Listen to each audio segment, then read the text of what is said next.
At this time, I'd like to introduce our Master of Ceremonies, Jose Gonzalo.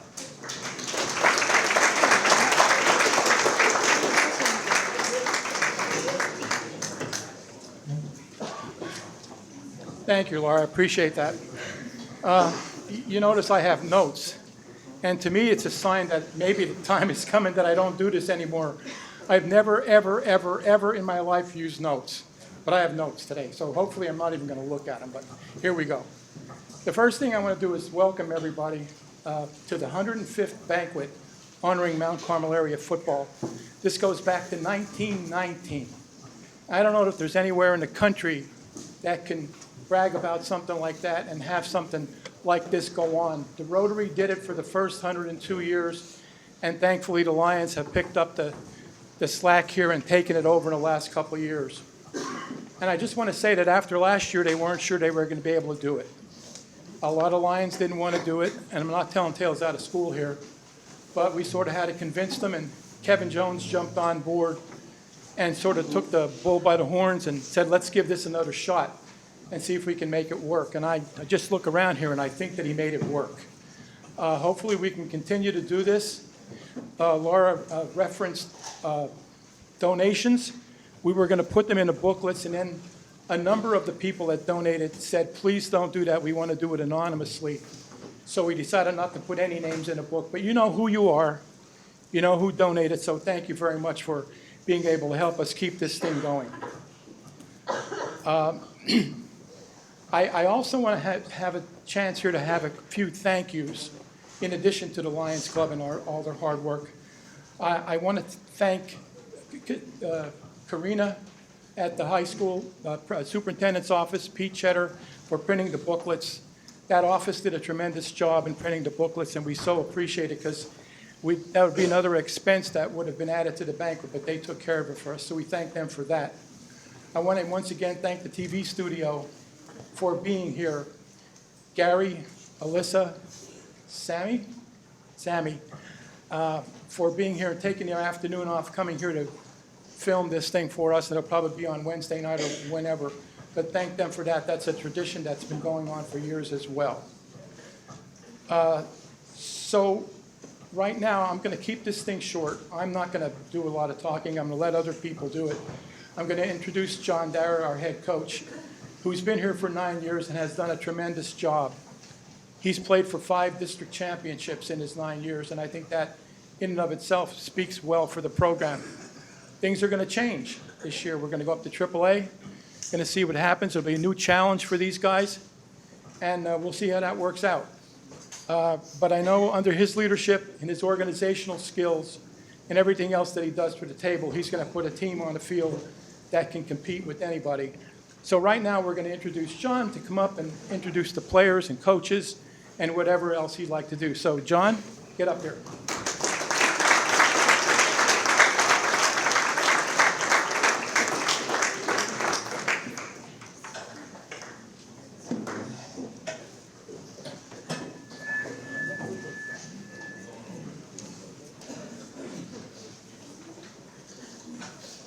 Thanks, Jose.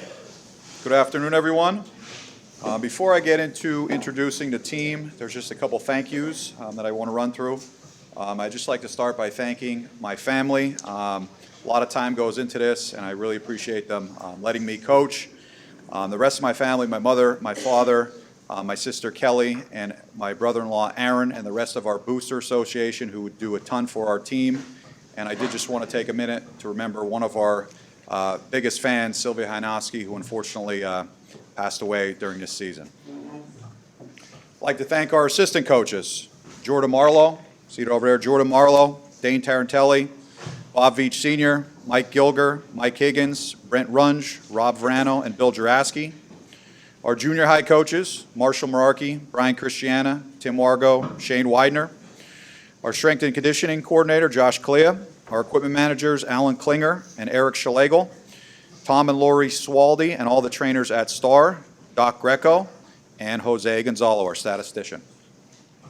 I'd also like to thank Mr. Cheddar, our school board, and the Mount Carmel area administration, our athletic directors, Ms. Niglio, Mr. Sikavich, and Mr. Gilger, Mr. Steller and our band, Ms. Niglio and our cheerleaders, Mr. Sakaitis, Mr. Trefsker, the TV studio, and our announcers, Dan and Jimmy Lesko, Father Mike and Father Stommer, Jake Wojcik, Craig Chicatano, and Dominic McGinley, who do our field maintenance, and everyone else who makes the game day possible, our chain crew, press box, and concession stand volunteers. Matucci's and the Supper Club, the Lions Club, and finally, our speaker for today, Coach Carm. Now to introduce the team. When I say your name, please stand up. If you guys would please hold your applause until I'm done with the class. Our seniors, Xavier Diaz, Maddox Lamas, Orville Fesniak, Maddox Reed, captain, Jacob Schultz, captain, Cole Spears, captain, Ethan Urbanovich, Daniel Velasquez, and Ryan Widener, this year's senior class.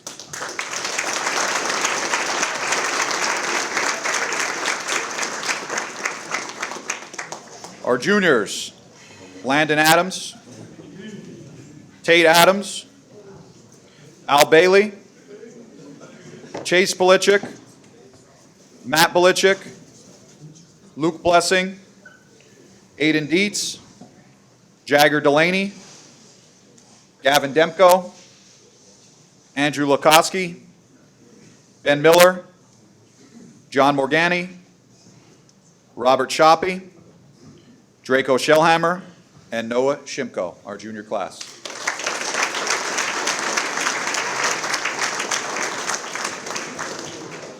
Sophomores, Thomas Berezowski, Logan Herb, Michael Kimsel, Jabari Kynes, Gavin Marshalik, Dylan Poe, Jerry Shiganuski, and Seth Spears, our sophomore class.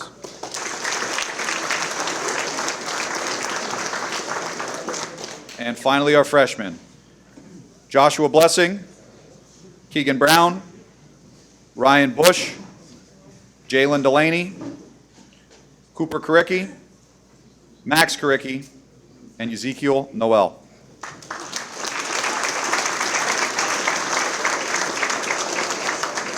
And I just want to thank you guys for all your hard work and dedication, and also thank all of your parents for raising such fine young men and all your help throughout the season as well. Thank you. Without further ado, I'm going to introduce our cheerleading moderator, Cassandra Niglio.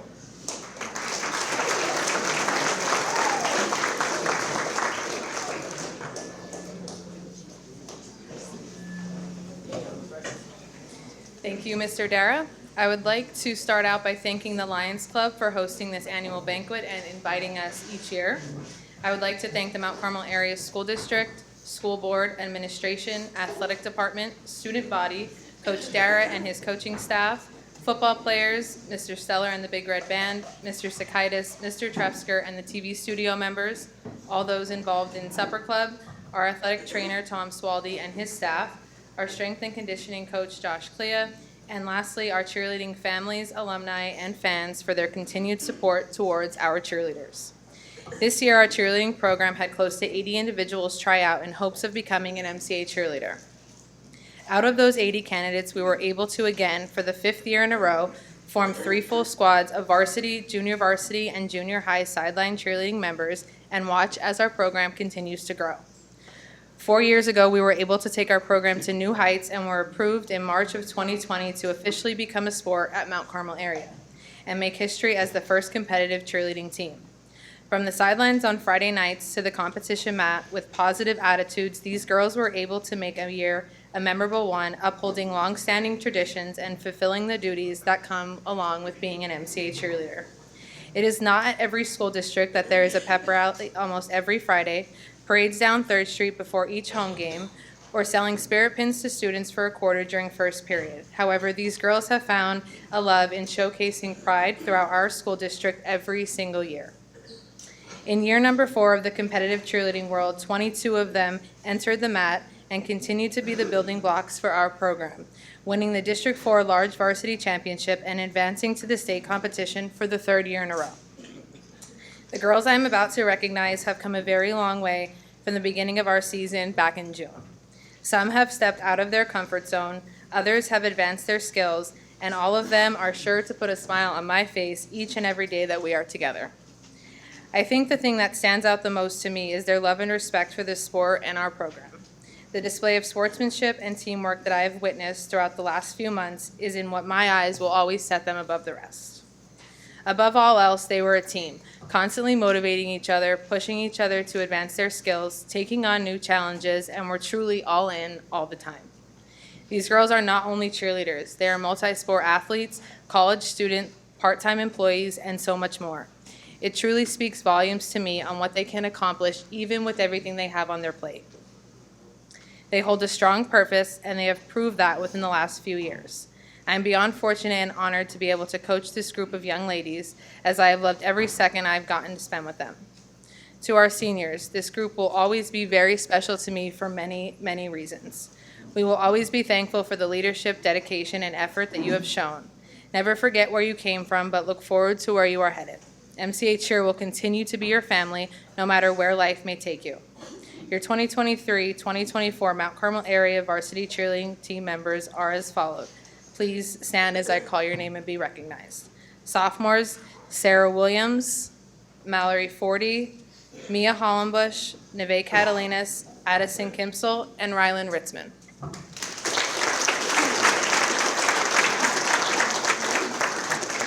Juniors, Alexa Maher, Abby Clokus, Jessa Robert, Kayla Leonard, Emily Morris, Ava Carnuccio, and Lily Mowry.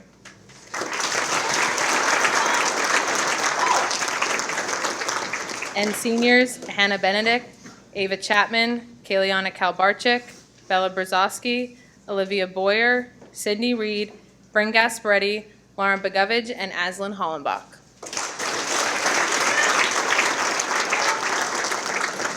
Thank you to our assistant coaches, Brooke Heim and Hannah Monger, for their time and dedication to our program, and a very special thank you to the parents of our cheerleaders.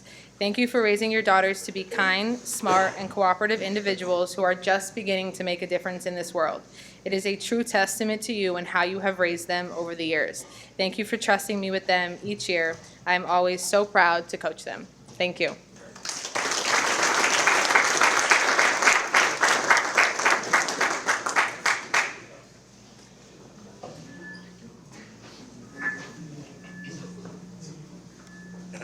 Okay, now we're going to get to the highlight of our program, and that is our guest speaker.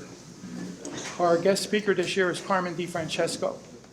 And I'm so proud to be able to introduce Carmen here today. Carmen has been a friend of mine for pretty close to 55 years. I know that's beyond what your comprehension or what you can think about, but he has been, and he's been nothing but a role model for coaches everywhere. I think right now, and after the last decade or two, he can be a role model for getting knocked down and getting back up again. And he always gets up and does better than he did the last time, and I think that's a credit to him and his perseverance and his personality. Carmen is, you can read about Carmen in the book, by the way. It's all on the back page. But the highlight to me is that he's one of only 2 teams to take 3 teams to the postseason. Only 2 in the state of Pennsylvania, and he's one of them. He's taken 5 teams into postseason play. He's won 5 district championships at 3 different schools. There's not too many people can say that. He's won 171 games in his career. That in and of itself is a lot. Coaches aren't going to last that long anymore because it's too hard. It's very difficult. But to his credit, he did it. His work has had him inducted into the Ed Romance Chapter Hall of Fame in 1986. He was inducted into the Juniata, where he played football, Hall of Fame in 2000. And we just received word that Carm has just now been elected to the Pennsylvania State Coaches Hall of Fame and will be inducted at the Big 33 game later this year in Camp Hill or Hershey or Harrisburg or wherever they have this thing. But he's now a State Hall of Fame coach. Carmen, we've been doing this for years with former players coming back, and I can't think of anybody more deserving, more appropriate, or better to give this talk right now to our players. So I won't hold you up anymore, but our speaker this year, Carmen DiFrancesco.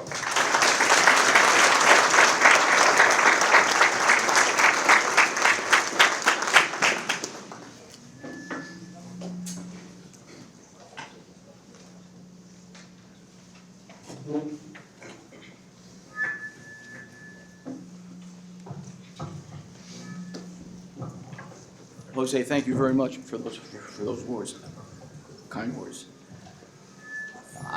I can't imagine, I just can't tell you how happy I am to be home. It's so good to be home here. It really is. This football season, it was a Wednesday night, September 13th, around 9:15 p.m. Virginia, my wife Virginia, and I were watching a TV, and the phone rang, and the person on the phone was Dave, a claimant. And as our conversation unfolded, I started to get a little choked up, and my heart immediately filled with pride, humbleness, and gratefulness when he told me that he was calling and speaking on behalf of the Mount Carmel club, a Lions club, that they were considering having me to be the speaker at the football banquet. It just shocked me. It is so wonderful to come back home here. I mean, and share this afternoon with you. I'm sorry about this. I don't know if am I too close? It's so wonderful to come back home and share this afternoon with all of you, which includes the Mount Carmel area football team, the coaching staff, the cheerleaders and their coaches, our fans, our wonderful fans, our parents, and I have some of my family who have made the trip here, and I would like you to meet them now. I am so honored to be the grandfather of Belle Parker. She's here. Isabel, where are you? I am also honored to be the father-in-law of her husband, Jay. And my children, Corinne, Carmen, Cheryl, make me proud to be their father every day. And my wife, Virginia, has been the love of my life. She's here.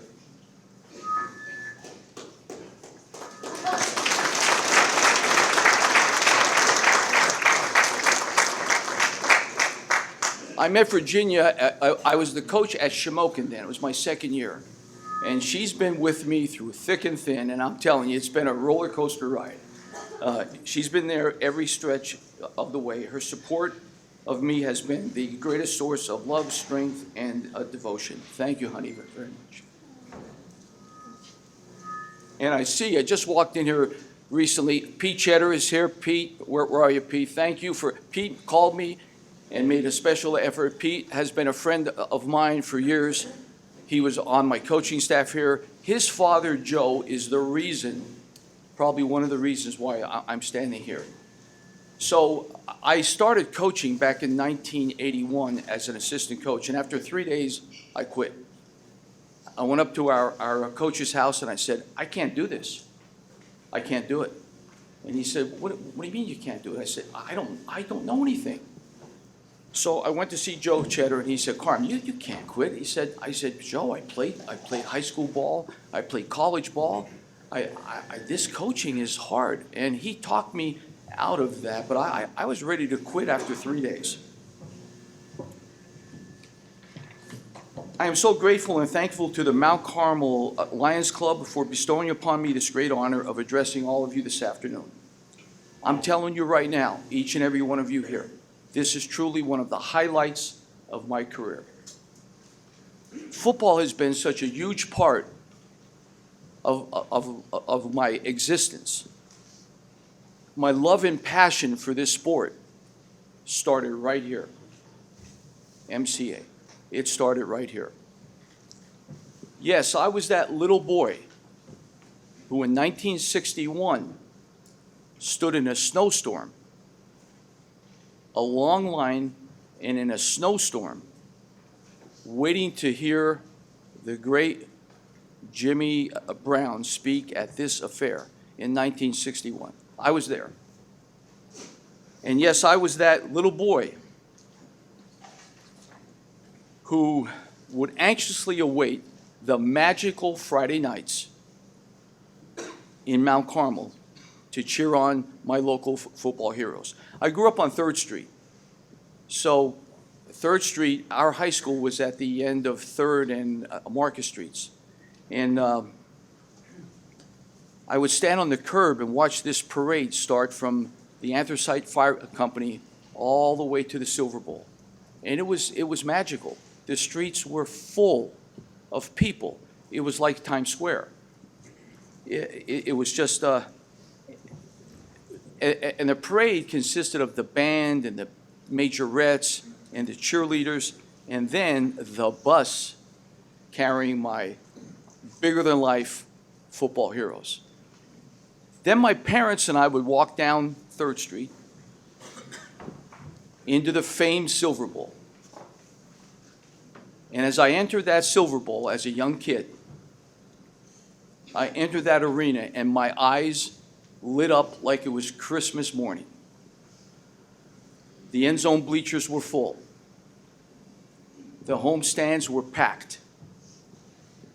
And as I took my seat in those end zone bleachers, my mind would just wander away. And I'd sit there and look out at that field. Look out at that beautiful silver field and say, my God, hopefully one day I'm going to be able to run out on that field and wear that red and white. Congratulations to Coach Dara and his staff on this year's football team. I watched you guys. I was helping out at Shamokin, but I was watching you guys. And you had a very, very successful season. My philosophy of coaching over the years, I can't believe that I've coached 40 years, but my philosophy has always been to educate, to train, and inspire. And I truly believe that Coach and his staff did just that. I have witnessed so many changes in high school football in 40 years. Unbelievable. The game has really changed. And so have the players. Today's players, I've noticed, you guys want to know, you want to know what, you want to know why, and you want to know how. And I believe that Coach Dara and his staff gave you those answers. I have a special message to the parents of the players and the cheerleaders. I want to personally thank you for the honor and privilege that you have bestowed upon those coaches, these coaches, to allow them to work with your children. I have learned in over 40 years of coaching that our profession, it is not a privilege, it's a right. I'm sorry, it's a privilege and not a right. My career has taken me on a journey that I could have never, ever imagined when it started here in 1981. It took me on a journey from District 4 as an assistant coach to District 11, back to District 4, to District 3, back to District 4 again, and then I finished up in District 2. Our teams have played from 1A through 6A schools. I'm here to tell you this. I've been, in 40 years, I've been to hundreds of speakers, I've heard hundreds of speeches, been to hundreds of banquets. I've heard some real good ones, I've heard some average ones, and I've heard some lousy ones. And to be honest with you, I don't remember much of any of them at all. Do you know what I think about speeches? Here's what I think about speeches. Speeches are like steer horns. There's a point here and a point here, and then a lot of bull in the middle. So hopefully my message today for you will be a lot of points here and a lot of points there. So my message today for you hopefully will not be prolix, but a compendium of what I've learned in more than, I can't believe this, more than 50 years or over half a century of playing and coaching our great game of football. This is the way I see it, guys and girls. Here's point number one. God has a plan for your life. He has a plan for your life. Each of us is called to reach for greatness. There really is a hero in all of us. God designed us to be a blessing to many and a hero to some. You know, today we live in a culture that promotes comfort and not challenge. Everything is about ways to escape hardship, avoid pain, and dodge a duty. In the past, young people were expected to make a significant contribution to society. Today's culture expects very little from our teenagers, very little. Not much more than staying in school and maybe doing a few chores around the house. And a sad consequence of such low expectations is that life-changing lessons usually go unlearned. So my question to all of you this afternoon is this: to whom can we turn to motivate a new generation of giants? Is it you, Jacob? Where are you, Jacob? Is it you, Jake? Is it you, Cole? Maddox, is it you?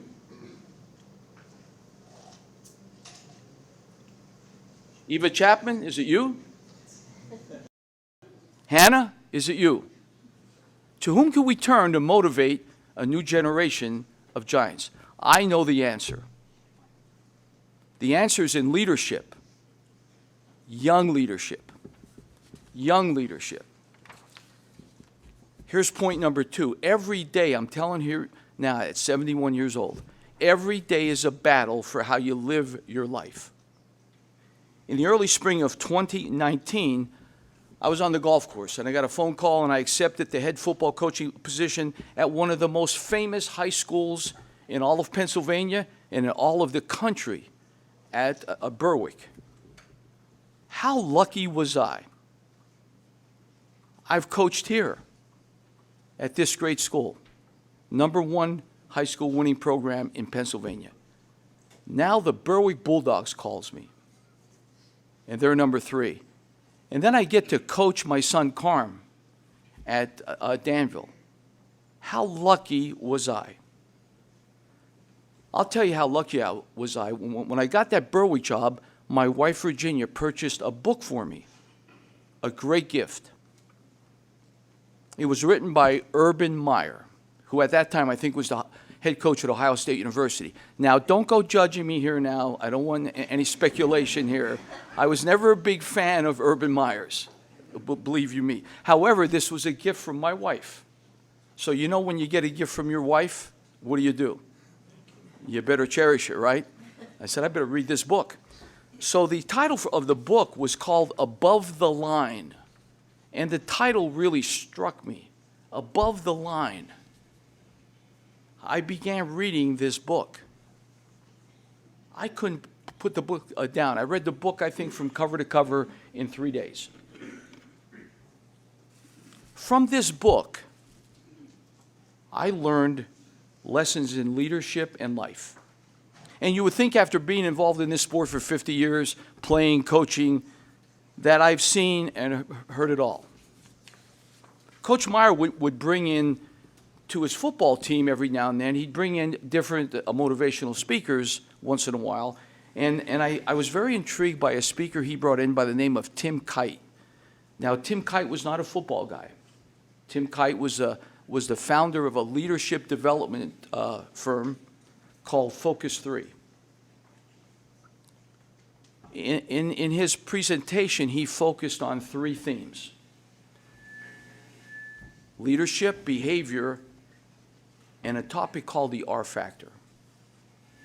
Now, I want you to listen to this, the R factor. I believe these 3 characteristics define a championship football program. And God knows that Mount Carmel area, my alma mater, your alma mater, is a championship football program. So let's talk about leadership here for a second.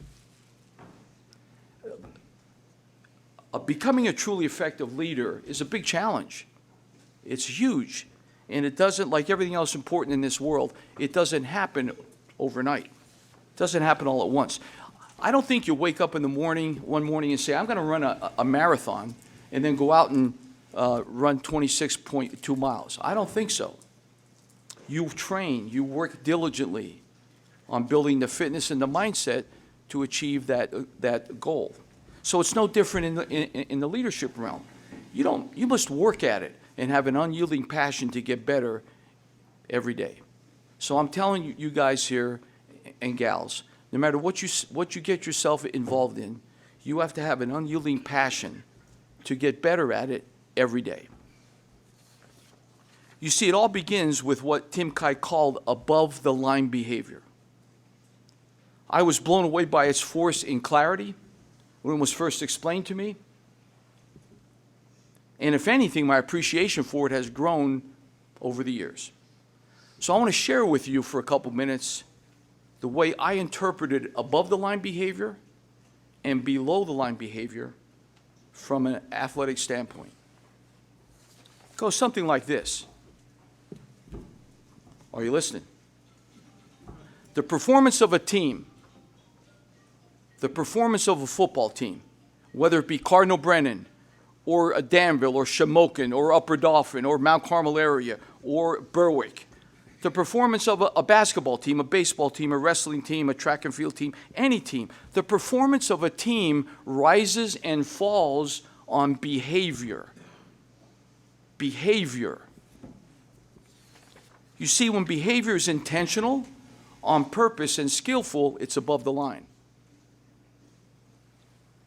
However, I found out that it's easier to act on impulse, on autopilot, and be resistant. That's below the line behavior. Below the line behavior is dangerous. It's dangerous because it's comfortable and convenient. It's the path of least resistance. Below the line behavior takes a little effort or skill. And the best it can produce is just okay. And I'm telling you now, if you persist in this below the line behavior, it eventually will produce failure. So I'm going to give you a personal example of yours truly, right here, you're looking at him, exhibiting below the line behavior. So when I got my first head coaching position at Cardinal Brennan High School back in 1993, my behavior on the sidelines was not good at times. Not good. I was one of those coaches who would rip into the referees, chase them up the field, chase them down the field, kick stuff maybe, I even threw a couple headsets. I did that because I was immature. And I gave in to impulsive, below-the-line behavior. Never mind that it accomplished nothing and set a terrible example for our assistant coaches and our players. I was basically telling them that it was okay to look for a scapegoat when things go wrong. I didn't think at all. I just reacted. I reacted below the line. The simple truth, hard truth is that getting and staying above the line is not easy. It must be taught and developed. Every day is a battle for whether you guys choose and you gals choose to live above the line or below the line. The choice we make determines how we treat the people we love, how we interact with our friends at work, at school, how we do our jobs, how we learn and grow, and how we deal with adversity and disappointment, and ultimately what we achieve. And now, the R factor. So here comes my last point here.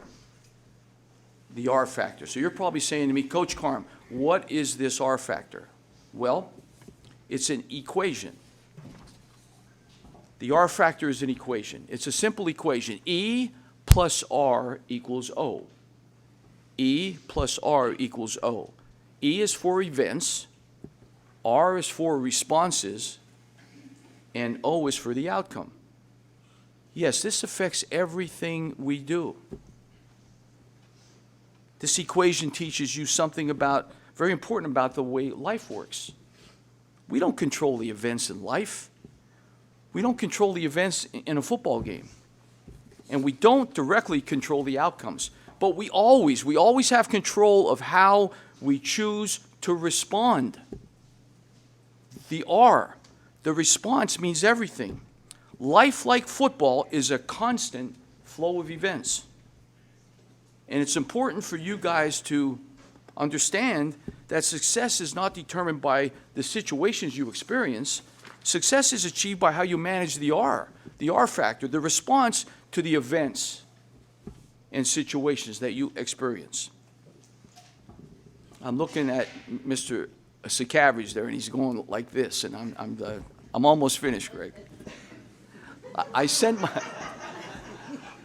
my, I'm only kidding. I sent my speech up to the high school to get printed out, and Mrs. Steller, Michelle, called Greg up and said, "Greg, Carm's speech is 33 pages." But I said, "Greg, I made a real big print so I could see it when I'm here talking to you." So that's why I have 33 pages. But so let me give you another personal example of yours truly here. Yours truly employing the R factor way before I even heard about it. I bet that most of you in this room were at this game. 2014 Coal Bucket game. Mr. Cheddar was there. Most of you in this room were there. I don't know if you guys were there. You might have been too young. 26-26 at the end of regulation. So we flip the coin and Shamokin gets the ball. So now myself as the head coach and our coaching staff and our players are ready for a series of events. So Shamokin has the ball. They scored in 2 plays. 2 plays. How do we respond? What's going to be our R factor? What are we going to do? Not good. They line up for the extra point. We block that extra point. We blocked that extra point because our guys were prepared. If any of you ever played for me or coached with me, you know that we practice special teams every single day. There was always on our practice card, there was a period that was always left open for special teams. We practice special teams. So here we are experiencing a series of events, and we had to make a response. We blocked the extra point. Blocked it. Now it's our turn. My mind is a little cloudy here, but it didn't go very well. First down, we get a yard. Second down, I think we got 2 yards. Third down, we take a big sack. We have a 4th and 12. Now let me give you this scenario. So the series of events now, they're not good. E plus R equals O, right? Well, this series of events is no good. We have a 4th and 12, and you're losing by 6 points. It's the overtime. You don't score, you lose the famous Coal Bucket game. We're on the road, we're at Camp Memorial Stadium, and I swear to God that the whole Camp Memorial Stadium is rooting against us. So I'm ready to send in the play that eventually won the game for us, and I take a peek across the way, and the bleachers at Camp Memorial Stadium, they're empty. They're empty. I don't know where 5,000 people went. I said to myself, my God, where's all the people? So I have our players there, we're huddling up, and I take another peek, and they're lined up against the fence. They're all over the fence, ready to storm the field and claim the Coal Bucket for Shamokin area. So how do you get and stay above the line? How do you fight off the forces that want to drag you below the line? How do you bring your best when it matters the most? It all begins with this simple equation. E plus R equals O. You make a response. I called a play that we ran 2,000 times, maybe 3,000 times. And in my heart, I knew that if we executed it perfectly, that Shamokin would not cover it, and we would score and kick that extra point and win that football game. And that's exactly what happened. So my point to all this is, you see this factor, this equation, how important it is. You guys have to respond positively when things don't go well. It's not important what happens to you. It's important how you respond to what happens to you. So I'm going to close now. I'm going to close with this. There's a lot of talent in this room, I could tell. My son Carm is sitting here. I preached to him as a little boy. So listen to me. Talent is a gift. Greatness is a choice. You hear me? Talent is a gift. Greatness is a choice. And then Lou Holtz says this. As you guys move on and you girls move on and you enter college or the workforce, I believe you're going to need 4 things in your life. Number 1, you're going to need something to do. You're going to need someone to love.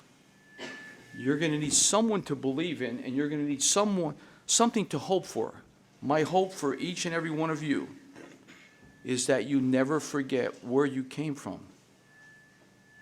You are part of my alma mater, MCA. Famed and glorious, we sing your praise. Thank you very much. Have a good afternoon.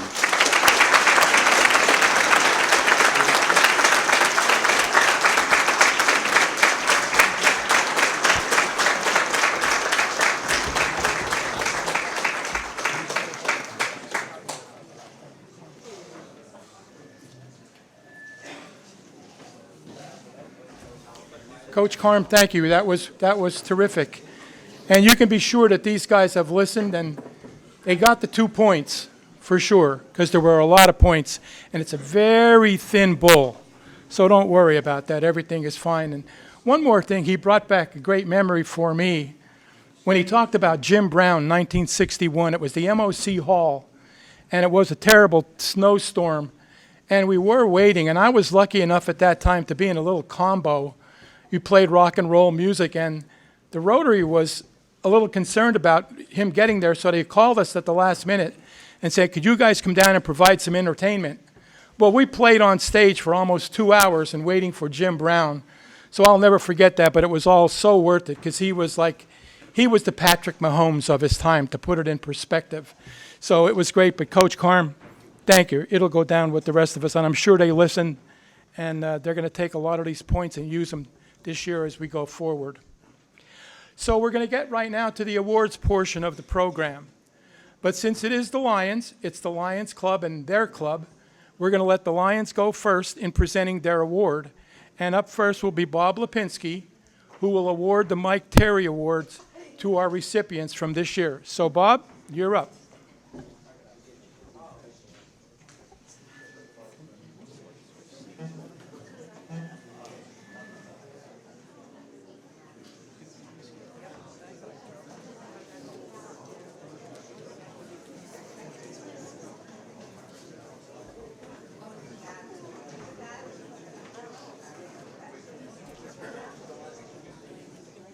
Good evening, everybody. Good afternoon. First of all, welcome home, Carm. Glad to see you back again. Thank you. Welcome home. Thank you, Bob. We just heard a speech from a local icon, which is Carm. Now, to keep things even, we have to have something from a local screwball, Bob Lipinski. So it's my turn. This is the 105th one. We all know that. This group that's sponsoring this really is a combination of the Rotary, the Mount Carmel Lions, and also the Cutmont Lions. Our members are all blended from those 3 groups. I'm thinking that perhaps, maybe it would be a great puzzle for some of you alcoholics to make a little list of the Mike Terry Award winners, who are all in this booklet. How many are from Mount Carmel? How many are from Mount Carmel Township? How many are from Cutmont? All right? Make the lists. Then you have to compare it to your screwball neighbor or friend to find out what his list is. And I'm thinking that the final results would probably wind up in the police blotter, either as a result of a survey done at the Eagles or at the West End AC, or that famous location, Dorco's. That should be curious. Maybe somebody could do this. Find out where all these players came from.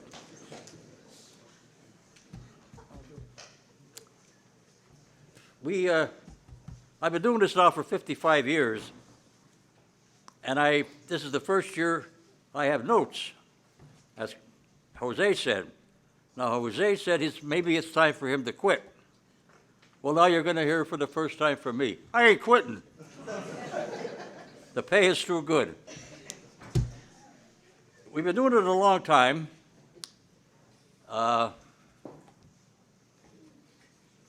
Most of the time it's easy. I always had 7 or 5 or 3, an odd number on the committee member, so there could never be a tie. We had some close calls over the years, some controversies, and one of our 3-time winners on that booklet there is Stevie Matsura. He played in so many spots, so many games, so well, it would be hard to categorize where he came from. At any rate, the one year he won as a lineman. Now, he was always a wide receiver, slot back. But this particular year, the coaches had him as a wideout on the line. He won it as a lineman. So far, so good. In the middle of the line that year, we also had an all-state player whose mother was rather excited about the fact that it didn't turn out to be a down lineman. So I took the phone call, and I didn't use too many English curses, but some Polish ones, hung up on her, and that was the end of that. So that controversy got over with. Now we had another one back in the 70s. We had a running back by the name of Joe Girolami, Giro, and another one by the name of Danny Chikutsky. Well, the one year, they were both the running backs, and Girolami won. Although Chikutsky had a pretty good game. Now you got to remember, when I got first married, 19 years before I got unmarried, when I first got married, we lived up from Dr. Kashuba's, and the alley behind us is where the Chikutskys lived. And it was called Circus Alley. There were some interesting people living there, one of which was the Chikutsky family. Oh, brother, did I get a call from them. They had a Peck Chikutsky, you remember him. Then there was Pee-Pee Chikutsky, like a chicken. And they had a brother, Lenny, and a sister who couldn't even talk. And I lived there, and I took a hell of a beating from them. Well, thank God, the next year, Danny Chikutsky, he won the award 4 touchdowns. So that evened that part out. Now, why am I saying all of this? Aha, we come to this year. The winner of the back is Luke Blessing. That was over at halftime. There was nobody else going to win the outstanding back but Luke Blessing. Just to give you the perspective, he touched the ball in that game 20 times between handoffs and pass catches, and had over 200 yards, 4 touchdowns, and he hit the game. We beat the pants off him. Now we come to the lineman. That was a bad day. It was a rainy day, a rotten day. Again, 5 members. One member, some old geezer, didn't want to go to the game because of the fact that you just don't want to get wet anymore at a certain age. But that screwball geezer put the radio on upstairs and listened to every play, offense, defense, and wrote down something quick. And came to the conclusion, from what he saw there, Widener. And then toward the end of the game, Widener on both sides of the ball, offense and defense. So I get a call from the other members. 2 are for player A, 2 are from player B, none of which is Widener. So that goofball says, I'm not signing off on this. How about you watch the game again and see what you think? The next morning I got a call Widener was a unanimous choice. He was all over the field on both sides of the ball for that particular game, which gives an indication of the system is working, where it's not in cement, and if there's a chance we have to look at it again, we do look at it again.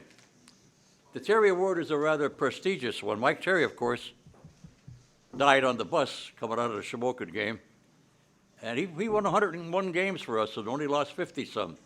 So he also was a leader of our coaching.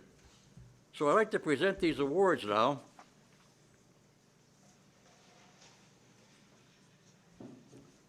As the outstanding back, Luke Blessing, who's going to return for us next year. Luke, could you come up, please?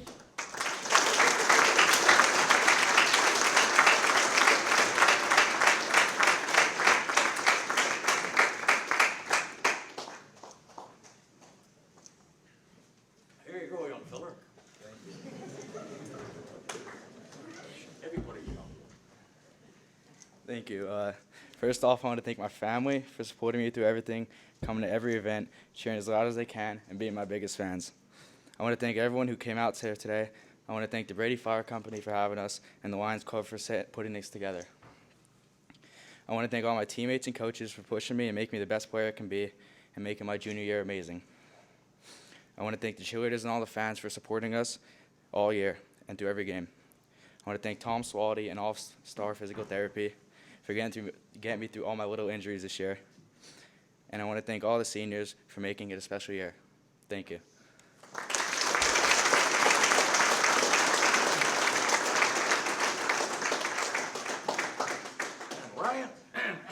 Ryan, you're up wherever you are. Come back, all is forgiven.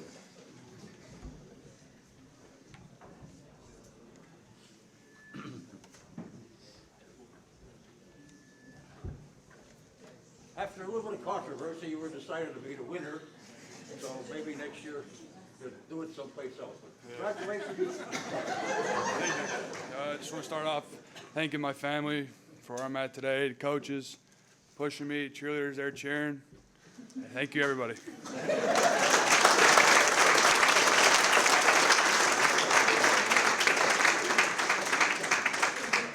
The key to having a successful Terry Awards is brevity. Thank you. Nice and quiet. I have nothing else. See you next year.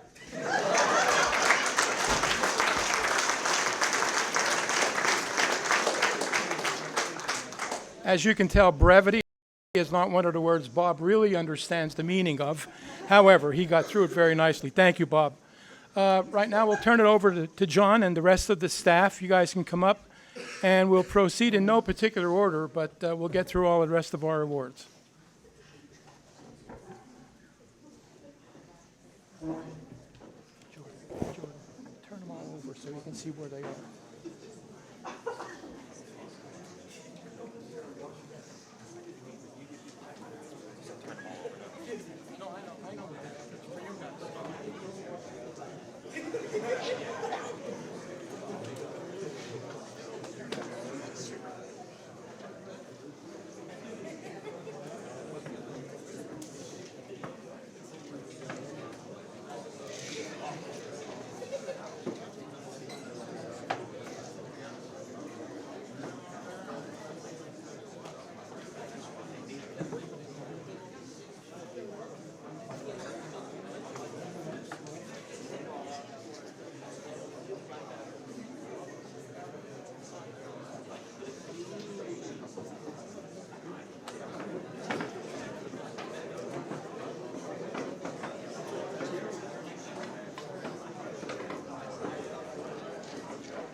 All right.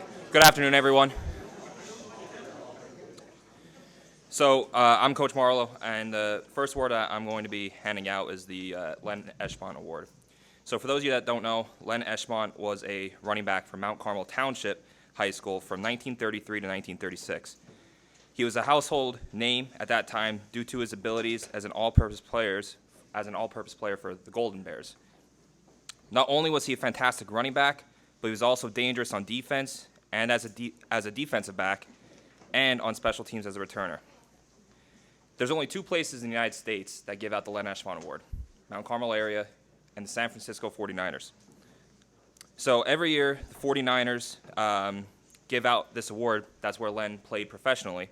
And they say they give it out to the player who best exemplifies the inspirational and courageous play of Len Eschmont. Our recipient this year is Xavier Diaz, and he's going to be joining the likes of Joe Montana, Jerry Rice, Steve Young, George Kittle, Deebo Samuel, and Nick Bosa, just to name a few, as those who are the recipients of the award. Xavier's senior season was nothing short of amazing, and it was an honor to be able to watch him in his senior year amass 592 yards rushing, 903 yards receiving, 535 return yards, and a total of 21 touchdowns. Unfortunately, we don't have him back next year, but it's been an absolute privilege to watch him grow up these past 3 years and become the man he is, and I'm excited to see how his career unfolds at the next level. And our 2023-2024 Len Eschmont Award, number 10, Xavier Diaz.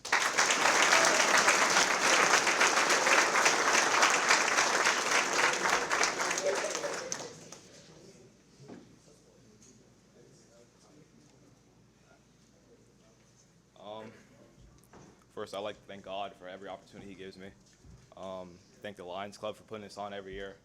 My teammates, coaches, cheerleaders, athletic trainers, most especially my mom. I love you so much. Thank you for everything you do for me. And I live every day to make you proud. So thank you again.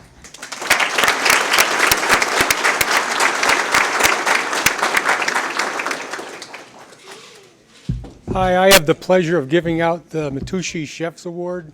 It was established in 1972 to honor Gene Matucci. Originally, it was given out as a mother's award because the mothers are the unsung heroes behind their kids.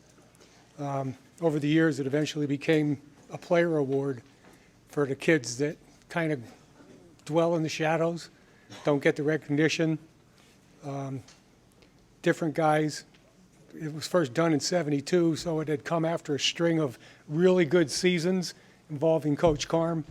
And you had a number of great players, and some guys just never got mentioned, even though they were good.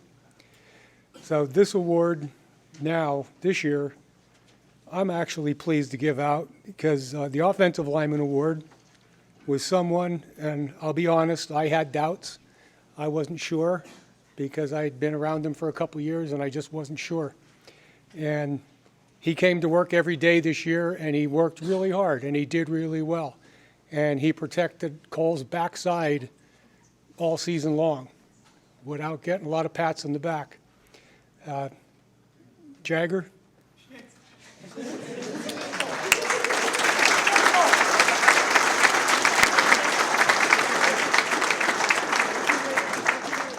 This guy here worked his tail off all year and got better, technique got better, strength got better, and you earned this, man. Congratulations. Thank you. So I want to thank my parents and my grandparents for all their support and love throughout my junior season. I want to thank my teammates, my coaches for always being there and always helping me out. I want to thank Star for always helping me with injuries. And I want to thank the Lions Club and the boosters for putting this on. Thank you.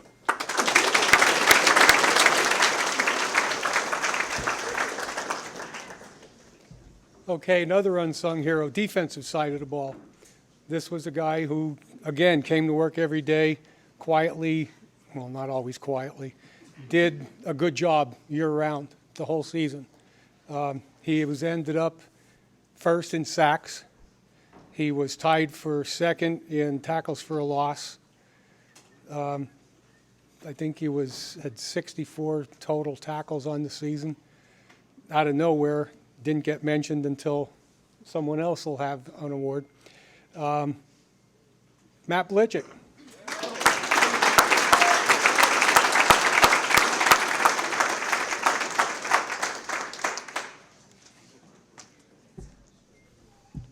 I want to thank my parents for always being there for me, always supporting me. Thank the Lions Club, the boosters for putting us on. Thank my coaches and my teammates for always pushing me.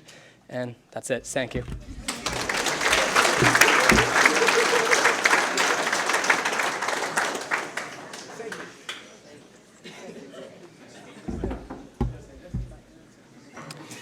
Okay, the next award is the Ed Romance Award. So Ed Romance graduated from Branch Township High School and began announcing football games for Cass Township. He had a career in announcing for the Eagles, and then he decided he wanted to start his own radio station here in Mount Carmel back in 1969 due to being a huge fan of Coach Diminick and the Red Tornadoes. He started WMIM, which he actually named after his wife, Mary. While Ed was working, he would take 3-week trips down to Florida for spring training. And while there, he would eventually go on to interview players like Babe Ruth, Ted Williams, Ty Cobb, Roberto Clemente. His name still carries on due to having the Ed Romance chapter of the PA Sports Hall of Fame named after him. And in 1975, he created this award to be given to the player who has shown the biggest jump from the previous year. This year's recipient is going to be Andrew Lukuski, and he's shown tremendous improvement from his sophomore to his junior year. He's primarily known as a cornerback for us and has been an absolute intricate part of this year's team. Anytime any coaching needs to be given to Andrew, no matter the manner it needs to be given to him, he takes it very well. And he's always put in a great amount of work just to make himself better for us and to become an every down player. Not only is he very good at covering, he's also very good at tackling, which he had 63 tackles as a corner. And there's also times this year where he's asked to blitz off the edge. And then I remember in the Wyalusing game this year, when he had his first interception, I was going nuts up in the press box just because I was so happy for him to finally get that. He's always been improving on his ball skills. That was one thing that we've always been working on. And then just to finally see it come to fruition for him, it felt really good. So thankfully, we have him back next year for his senior year to get a lot more interceptions next year. So our Ed Romance Award recipient this year is number 12, Andrew Lukoski.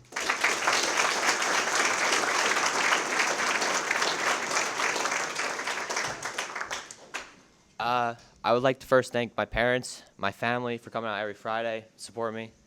My players of the football team, they inspire me a lot, make me better every single day. The cheerleaders, they put on a great show every Friday, and at the pep rallies, it's very amazing for them. My coaches for pushing me every single day, make me the player I am. Star, Mount Carmel Fitness Center, thank you for making me the player I am, make me stronger, and make sure I stay healthy for every Friday. Thank you.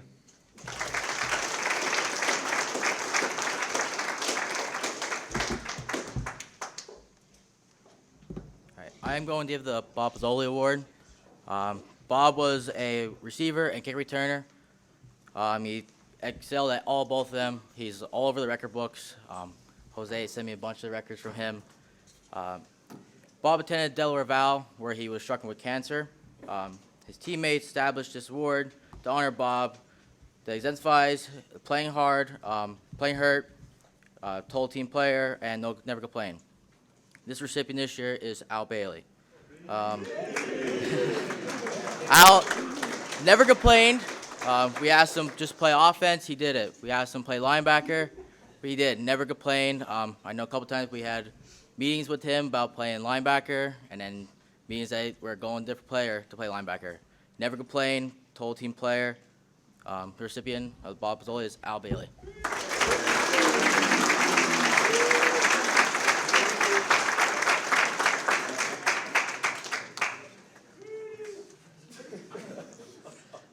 First of all, I want to thank my mom and dad, for pushing me every day, making me the man I am. And then I want to thank my coaches for really pushing me to help me be the player I am. And I want to thank the Brady Fire Company, Lions Club, the cheerleaders, the band, and all the boosters.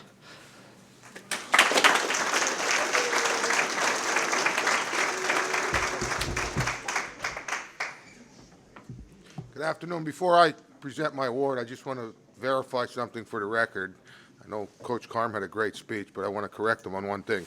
I am not wearing a watch, so I did not mention anything about speeding up his speech. So I just want to get that on the record. But one thing I like to say, one of my messages that I've mentioned to kids over the years was, you are what you repeatedly do. Excellence is not an act, but a habit, which simply means that when we gauge and measure excellence, it's not on a single act. It's something that goes over and over and progresses, and you look at of somebody or something or some event that has happened over and over that has progressed and has been something of greatness, not just one single act and said, oh, that looked good. No, excellence is something that you look over and over and over. Boy, another good game, another good game. He looked great here, he looked great there. Jerry Rice just didn't have one great catch. He had thousands of great catches. Coach Garm didn't only have just one win. He had 171 wins. That's excellence. So when we're giving an award, the Supper Club would like to give the award today for the outstanding defensive player on the Mount Carmel area football team. Although this young man had some great offensive stats, he's here to talk about. We're here to talk about his defensive stats. 49 solo, 57 unassisted for a total of 106 tackles, 3.5 quarterback sacks for a loss of 18 yards, 4 defensive recovery fumbles, 1 pass defense. I can go on and on. Tremendous career on the defensive side. And I'm just proud as a Peacock, being a former linebacker myself. I want to welcome him to the alumni and fraternity of Mount Carmel area linebackers. Maddox Reed, the outstanding defensive player of Mount Carmel area football.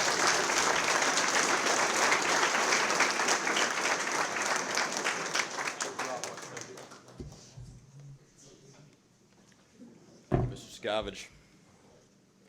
I can't really put into words what football at Mount Carmel has meant to me and what a blessing it has been. Sorry. I know with confidence I've given my all to this program, and I'm overwhelmed with gratitude for all it's given me. As a young boy with plenty of uncertainties, there was one thing I was certain about. I love Mount Carmel football, and I could not wait to wear the red and white. The journey to this point has been exhilarating, yet the time has come to clean up my locker and hang on my cleats. I leave this program a truly grateful young man. First, I have to thank the Lord for all the many blessings he has given me. To Thomas Waldy, Star Physical Therapy, Coach Clea, Mr. Tony Chicatano, I want to thank you for shaping me into the athlete I am today. To my family, I want to thank you for your continued love and support. To Coach Dara, Coach Morrow, Coach Gilger, and all the coaches and incredible people on every level that make Mount Carmel a special program, thank you for allowing me to battle with you in pursuit of excellence.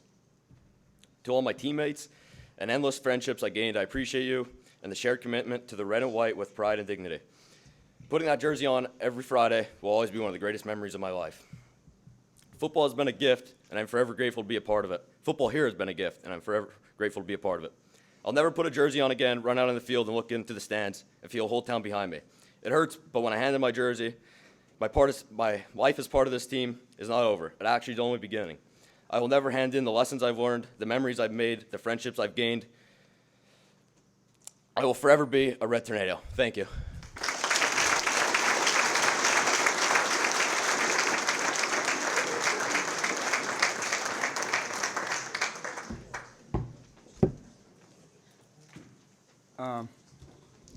I'm Dr. Jeff Greco, and I'm presenting my dad's award, which was, I caught it,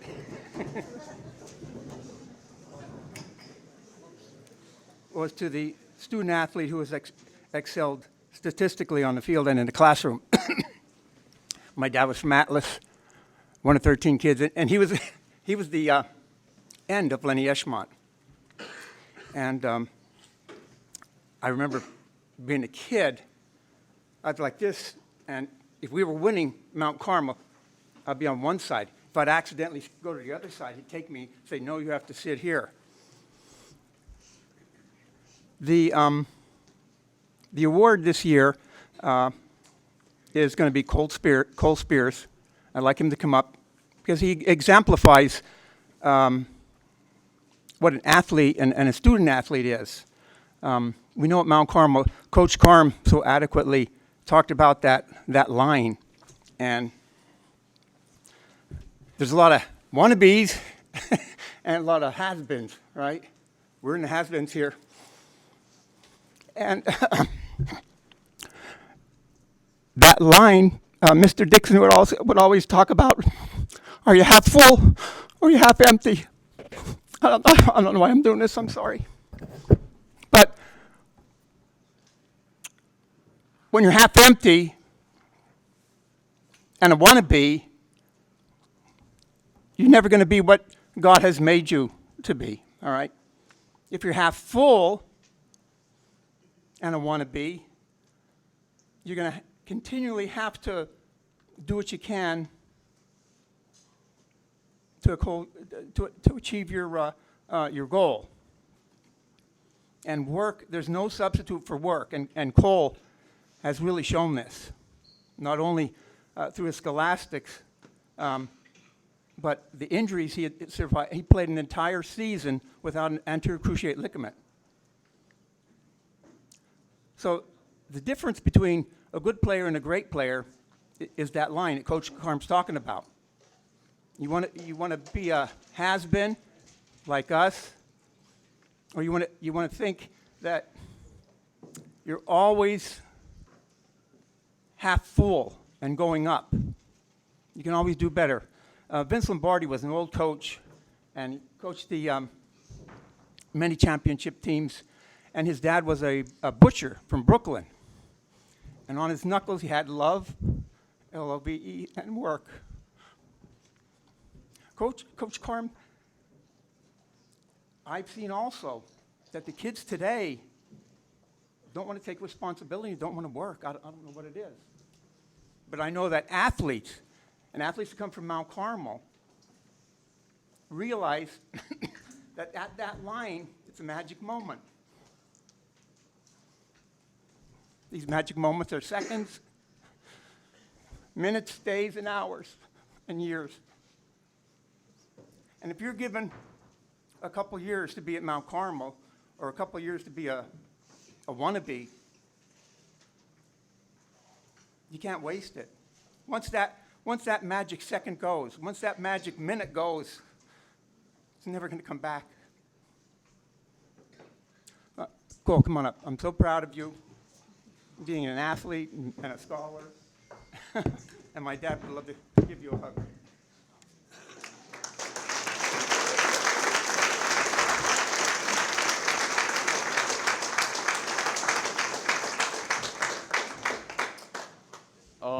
Thank you, Doc, for the kind words. I really appreciate it. First, I'd like to thank my parents, my mom and my dad. These 4 years were a ton of ups and downs, but I can always come back and rely on you guys for support emotionally and physically if needed. Next, I'd like to thank my grandparents. They're all here. They never miss anything for me. I appreciate you guys and love you guys so much. My brother Ty, I know we don't get along all the time, but I truly do love you so much, Ty. Thanks for keeping me hydrated. I appreciate it. To the entire coaching staff, without you guys, I would never be up here receiving these awards, or I would never become the young man I am today without the lessons you guys have taught me in life and through football. Thank you guys, really. Next, my teammates. Without you guys, all the memories. I could never have all these memories without you guys. The cheerleaders for cheering. The band for playing the fight song every time we score a touchdown, run out of that tunnel. The Brady Fire Company and the Lions Club for holding this great event. Tom and Star Physical Therapy for helping me with my injuries. Coach Clear for helping me get faster. The TV studio for streaming all the games live. Not many places have that. The fans for being the best fans all throughout Pennsylvania and the world. Last, I just want to thank next year's team. Not thank next year. Wish next year's team good luck. I'll always be supporting you guys. I'll be as many games as I can be. GBR. Thank you.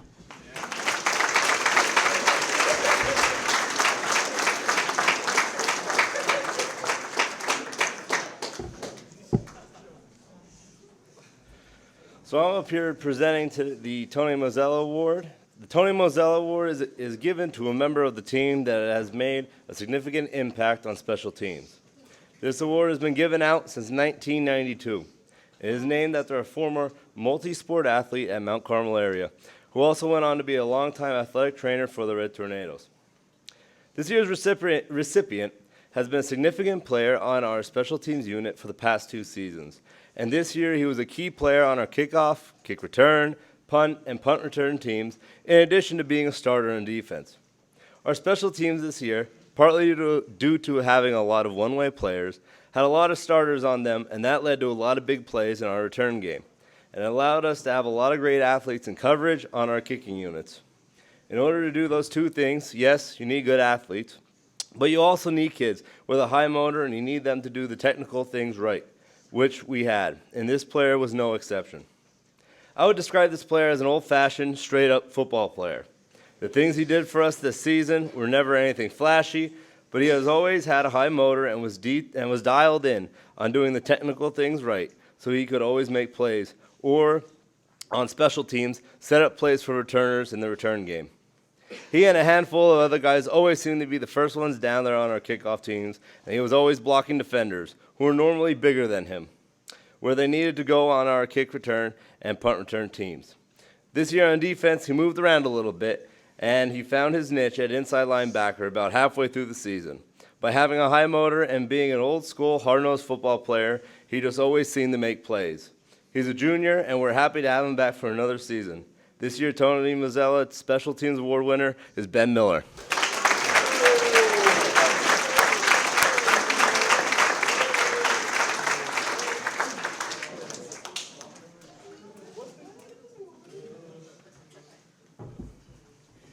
First of all, above all else, I'd like to thank God.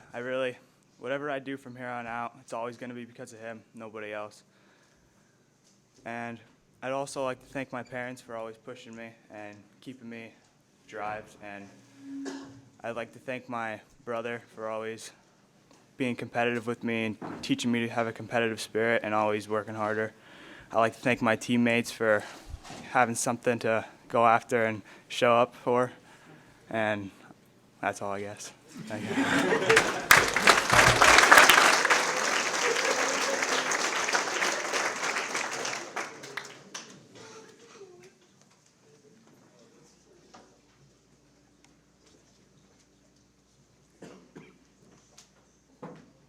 Excuse me. My granddaughter gave me a bit of a cold. I'm here to present the Joseph J. Gray Award. This is in memory of one of our football brothers. The award started in 1977, and this is the 45th year the award has been given out. Joe died in a drowning accident June 16th, 1977, at the age of 22 only.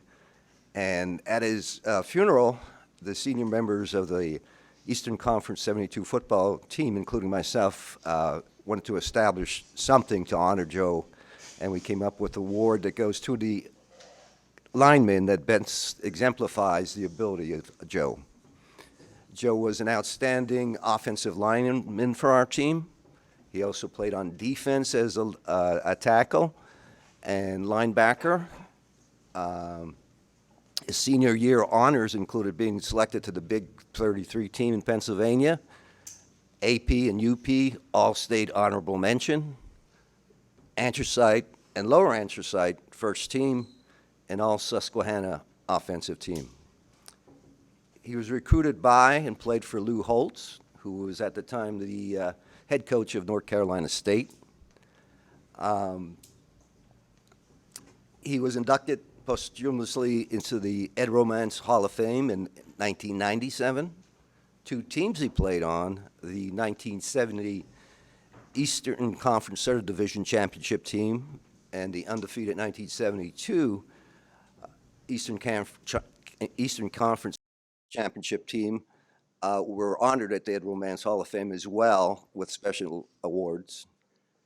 Joe was tough, he was strong, he was intelligent, he was a team player, and he was a natural athlete. But most importantly, he was a beloved member of our team. He was a personal friend of mine, and we traveled around and hung out together on a regular basis.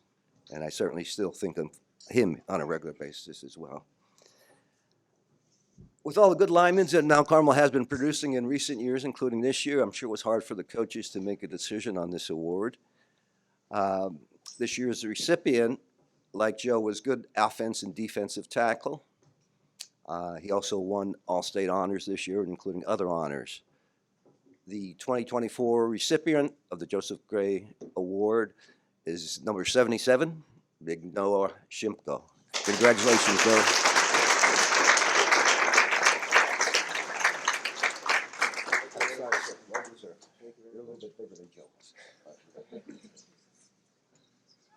First and foremost, I'd like to thank God, because without him, I wouldn't have this amazing team that I have, my amazing family for supporting me throughout everything.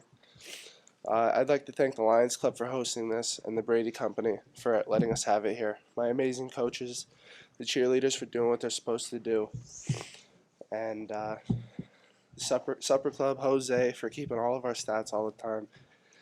It's not the easiest thing sometimes to deal with. Everybody wanting all their stats put in all the time, right away. But that's about it. Thank you.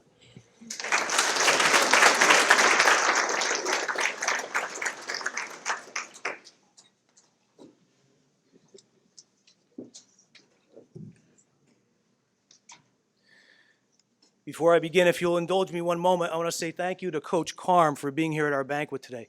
Coach Carm was one of my first football coaches. As a freshman and sophomore, I played for the legendary Coach Dimnick, and Coach Carm was his right-hand man.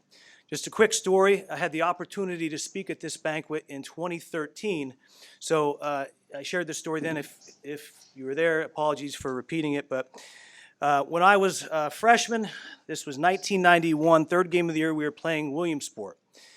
And Williamsport's defense featured a blue chip linebacker. He was 6'2", about 260. He was the District 4 heavyweight wrestling champion, and he was recruited to play football at Florida State University. This guy was a monster. So at some point in the game, there was a 4th and short, and I was able to draw this guy off sides on a hard count. He comes across. He was visibly frustrated, and so he just decides to deck me well after the play. Gets a 15-yard penalty, but as you'd imagine, temperatures start to heat up, things get a little chippy. Coach Carm, being the good coach he is, yells out, "Guys, don't retaliate, let's control our emotions." A few plays later, there's a sweep into the home boundary, and the same guy kind of jacks one of our players up right into the bench, a blatant late hit. A melee then ensues as someone from our sideline grabs onto this beast and starts grappling with him, okay? Players from both sides clear out. It was an ugly scene, okay? As the referees start peeling bodies off of the pile, guess who they find at the bottom of the pile grappling with this beast? Coach Carm.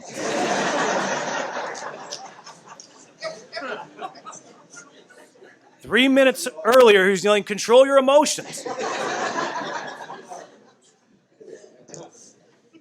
To our players, this was also an example, I believe, Coach, of below-the-line behavior.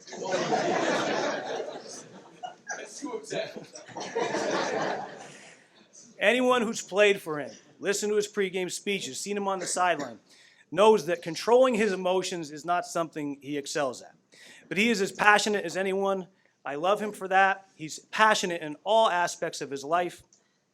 And I want to thank him today for his message to our players and also just teaching me at a very early age the importance of being passionate about something you love. The Star Fitness Comeback Player Award is chosen by Tom Swaldy and is awarded to a player who has come back from serious injury to perform at a high level on the football field. Unfortunately, Tom cannot be here today, so he's asked me to present the award on his behalf. And even though he's not here, just want to thank Tom for all he does, for our student athletes. He's a phenomenal resource to our sports programs. His willingness to offer his services to us is a true blessing. So thank you, Tom Swaldy and Star Fitness. The recipient of this year's Comeback Player Award is Cole Spears. For those who don't know, Cole was quarterback last year as a junior. He had an unforgettable season, leading our team to several big wins before a devastating ACL injury ended his season, or so we thought. Cole defied all the odds, and approximately 1 month after the ACL tear, was miraculously back on the field to lead our team in the Coal Bucket game for Shamokin and into the state championship game, or state district championship game. It was an unbelievable story, one that spoke volumes about Cole's character, his heart, and his courage. Cole underwent successful surgery at the conclusion of the 2022 season and immediately set his sights on being back under center for his senior year. As only Cole can, he dedicated himself to his rehab and to the therapeutic magic of Tom Swaldy and Star Fitness, and lo and behold, by the start of the 2023 season, he was stronger than ever.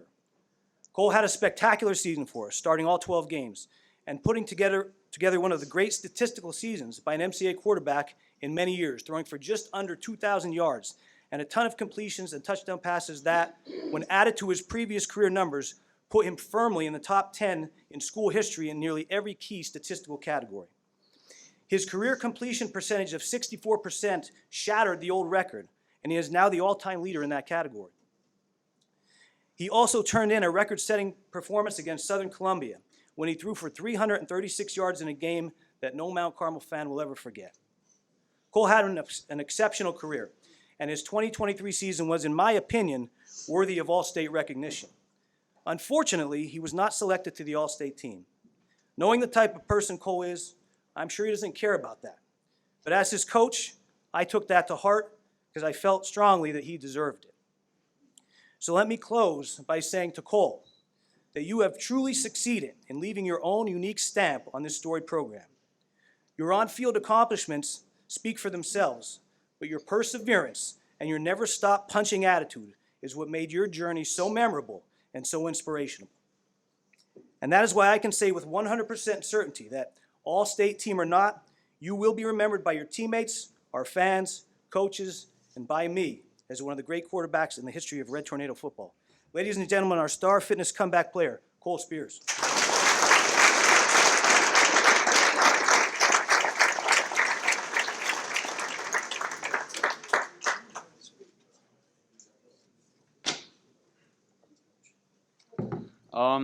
Thank you so much, Coach Higgins. I appreciate the words so much. You were always practicing with me, so I couldn't have accomplished any of those stats without you.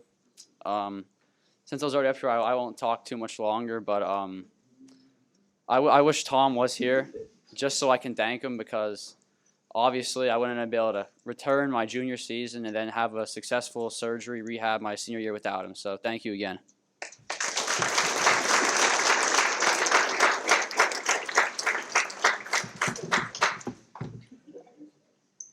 All right, I'm going to give the Turner Pride Award to both offense and defense. First, going to start with offense. Turner Pride Award goes to a player awarded by the coaches starting in 2000. Goes to a player who exemplifies the spirit of Red Tornado football. This player, beginning of the year, we asked a lot of the players to play one way, and this player did that. Didn't ask, didn't bat an eye, did anything. And doing that, he had a tremendous season rushing the ball.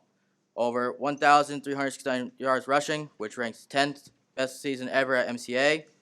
Leads 19 rushes and 19 rush touchdowns and 3 receiving touchdowns. This player is a total team player, never complained, and all he did was best for the team. This offense to our prior is Luke Blessing.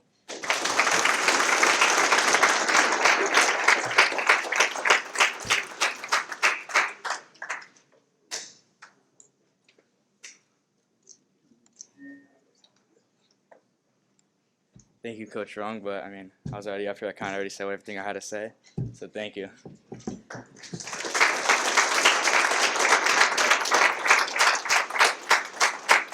Helped Morgani out at safety, helped Tate at receiver, and never batted an eye. He was like an Eric coach on the sidelines. Even on JV games, would always come to JV games, no matter what, cheer us on, sometimes help, signal stuff in, always want to put the headset on. So, just like an Eric coach on the sidelines. Tornado Pride Defense Award, Chase Blitchick.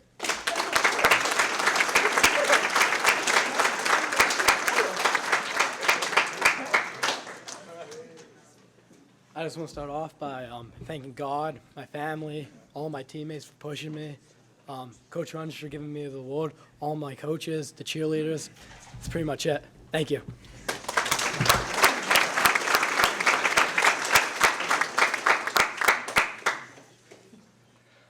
I'm here to present the Lions Club Award. The Lions Club Award is given to the top lineman on the offensive and defensive side of the ball. The Lions Club is an organization that attempts to serve every community and help the most vulnerable in our society. The club's namesake, the lion, at its core symbolizes courage, strength, protection, and pride. And I'm proud to say that both of these individuals exemplify these qualities both on and off the field. So let's start with the offensive side of the ball. This year's recipient has been one of the top teammates for all of his 4 years in our program. From day one, he took a bought-in mentality, whether it was in the weight room, in practice, learning how to properly pass set, or do kick flips, as well as in the classroom, and helping establish and maintain the culture that we strive to achieve here at Mount Carmel. Each year of his career, he took massive steps, and through hard work and dedication, grew into one of our top linemen. His toughness and camaraderie also set him apart from others from the day he started as a freshman. He was never one to argue or to question anything we say. His title might be coach's favorite because no matter what you asked of him, run through a wall, block this person, do whatever, he always and only said, "Yes, coach." It was a pleasure and an honor to get to know him, and in saying that, the Lions Club Award winner for top offensive lineman for this year is Maddox Lamas.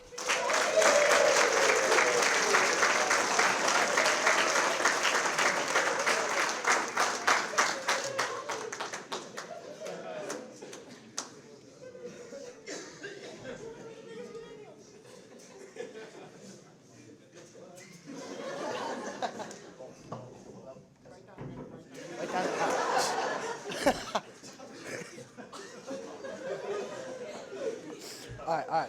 I want to thank Bray Hall Fire Company and Lions for having us today. I want to thank my biggest supporters, my parents. Throughout the 4 years that I played, they've always been there for me. I also want to thank my coaches and my teammates for pushing me to be the best player I could. And I also want to thank God, for giving me this chance to be the person that I am today. Thank you.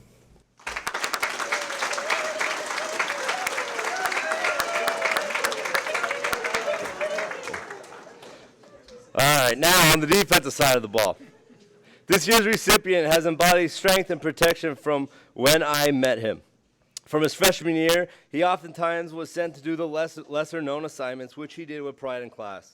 This individual has had to deal with a lot of adversity both on and off the field and came out of it more resilient and has battled back to one of the top defensive linemen that we have.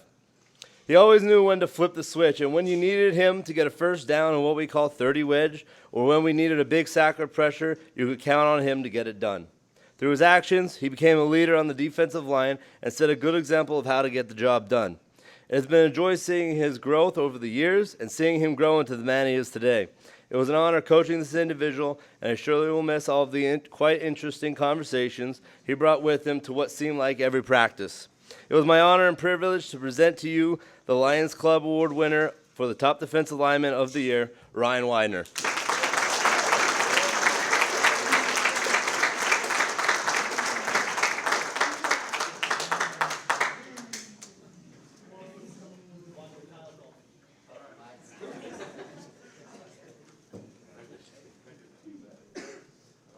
I got nothing to say. Thank you.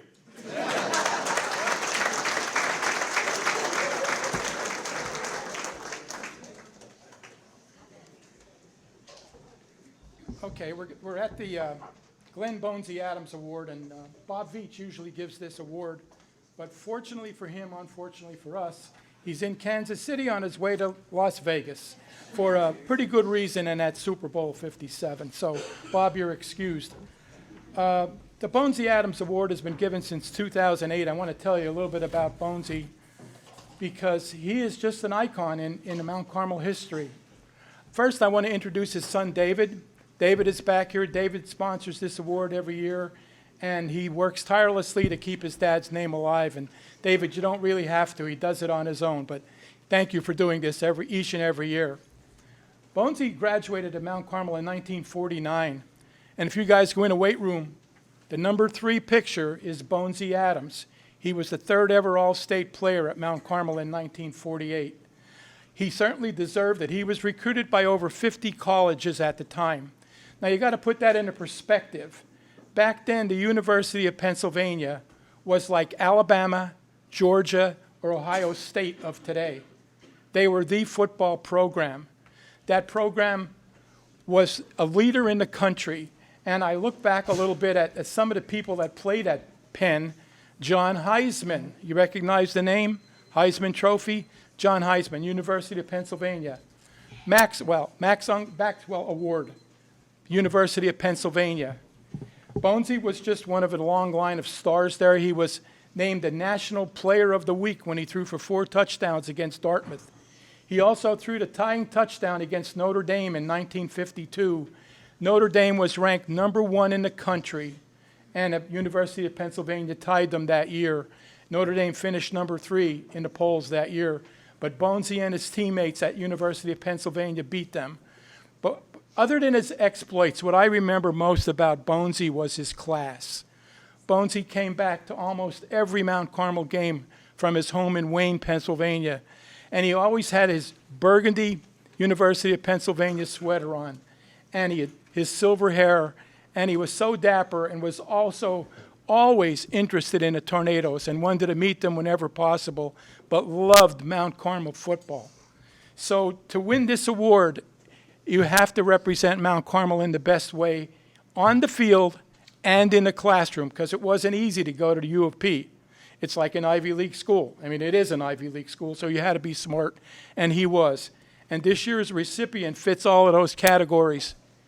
Jacob Schultz is this year's award winner.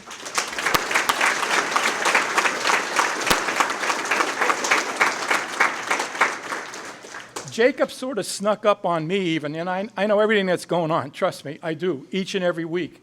But when I did the final tallies at the end of the year to do his bios and stuff, he's in the top 10 categories in receptions in a career, reception yardage in a career, TDs in a career. And it just didn't compute as the season was going on. But Jacob did one heck of a job, and we're going to miss him going forward. Academically, he's in the top 15 of his class, which also goes along to fitting the category of fitting the Indian Award this year. So Jacob, I'm sure that Bonesy would be very proud to award you the Bonesy Adams Award of 2024. Congratulations.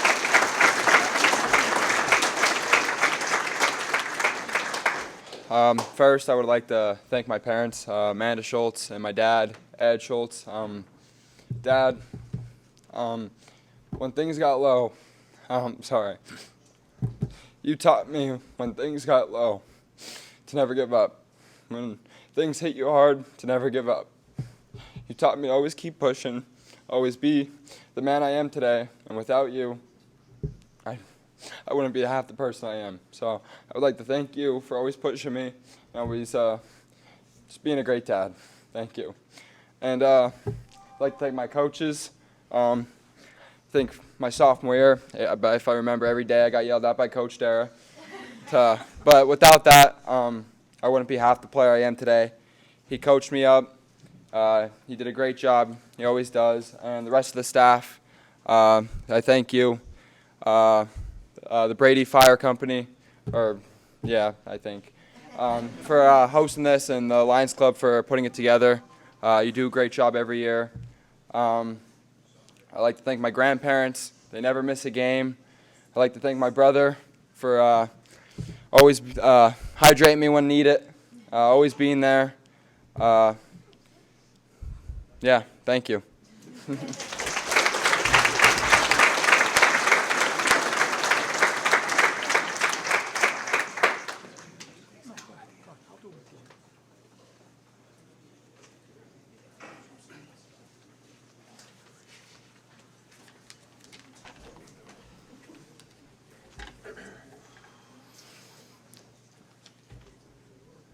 I've been asked to present the Joe Baczynski Award.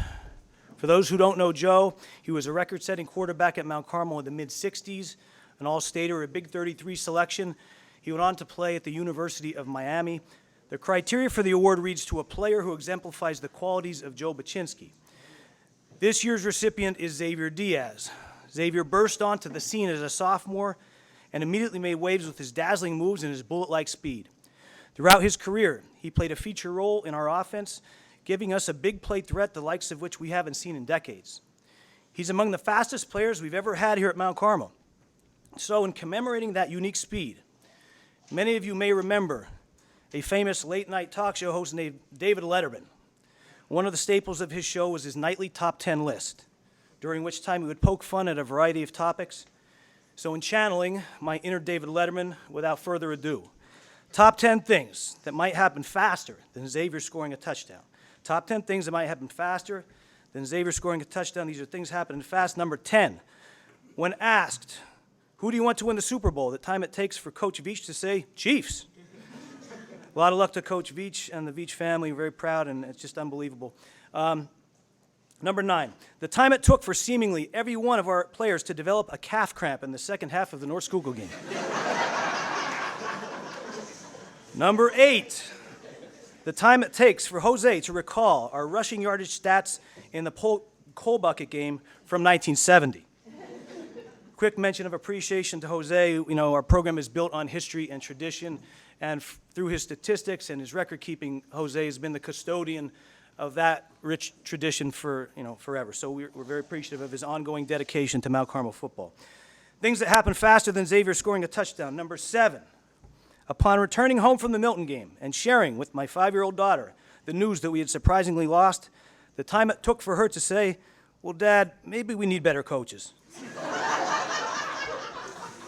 Number 6.5, the time it takes Nevin Balia to improve your hearing stop into Northeast Hearing Solution. This isn't my handwriting. Nevin, is this you? Did you write this on here? What a shameless plug, Nevin, I'll tell you what. Well, speaking of shameless plugs, things that might happen faster than Xavier scoring a touchdown. Number 6, my heart increasing uncontrollably every time my wife smiles at me. So let this serve as my public thank you to my wife for allowing me to coach all these years, and on behalf of the coaches, to all the wives and significant others, thank you for letting us do something we love. Things that happen faster than Xavier scoring a touchdown. Number 5, the time it takes for me to take a double take every time one of the Blitchick twins talks to me. Number 4, following a bad call by the refs, the time it takes Father Mike to offer them an unholy litany of constructive criticism. Things that might happen faster than Xavier scoring a touchdown. Number 3, upon returning home from a recruiting trip, the time it takes Gavin Marsharlik to register for his next recruiting trip. So, Gavin cannot be here today. I love Gavin. He's not able to be here today. Listen, very excited about Gavin. He is an extraordinarily young, talented quarterback. He's a terrific teammate, and very excited for what his future holds here these next couple years. Number 2, from the moment the ball is snapped, the time it takes Maddox Lamosse to make his first grunt or groan noise. And the number 1 thing that may happen faster than Xavier scoring a touchdown, upon seeing a bad shotgun snap at practice, the time it takes Coach Shire to yell, do it again. Ladies and gentlemen, the fastest guy in the room, a fantastic young man and inspiration for this top 10 list, Joe Baczynski Award winner Xavier Diaz.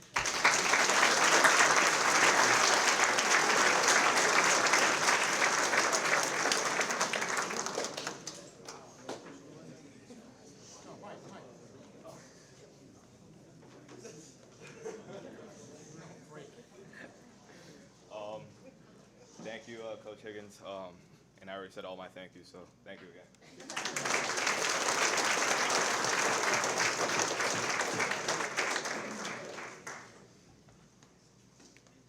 I don't know how we're going to top that. I'm Mike Ferlazzo. And I'm Jenna Horning. And we call Mount Carmel Area Football on the Black Diamond Sports Network each week. We're here to present our Diamond in the Rough Award. First, I wanted to publicly thank Coach Dara, his staff, the players, statistician extraordinaire Jose right here, Cassandra, Greg, and everyone associated with the program for making it an absolute joy to call Red Tornado Football Weekly. It truly is the best place in the state, I think, to call high school football. And if you don't believe me, just ask Jenna here, who has been part of our broadcast the last 2 years as a sports media major at Susquehanna University. From calculating stats to being on the sideline, the past 2 years have been so incredibly special. I've seen the excitement of the fans, the cheerleaders, coaches, and players. Mount Carmel area football and the Mount Carmel community have it's truly a one-of-a-kind environment. So this year's Diamond in the Rough award is a first, as it goes to a freshman. We've never had that before. One who started at defensive end and as a punter kickoff specialist.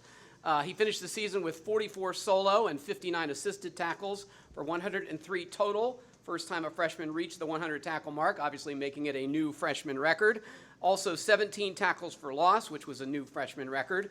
6.5 quarterback sacks for 38 yards lost. A pass defended, a block kick, 2 quarterback hurries. He also punted it 21 times for a 34.6-yard average and had 12 kickoffs to boot. He went on to be named a first-team PHAC Division III All-Star defensive lineman and an honorable mention punter. In addition, he was named a second-team Class 2A Pennsylvania Football News Coaches All-State selection at defensive line. Our Diamond in the Rough award goes to Max Karicki.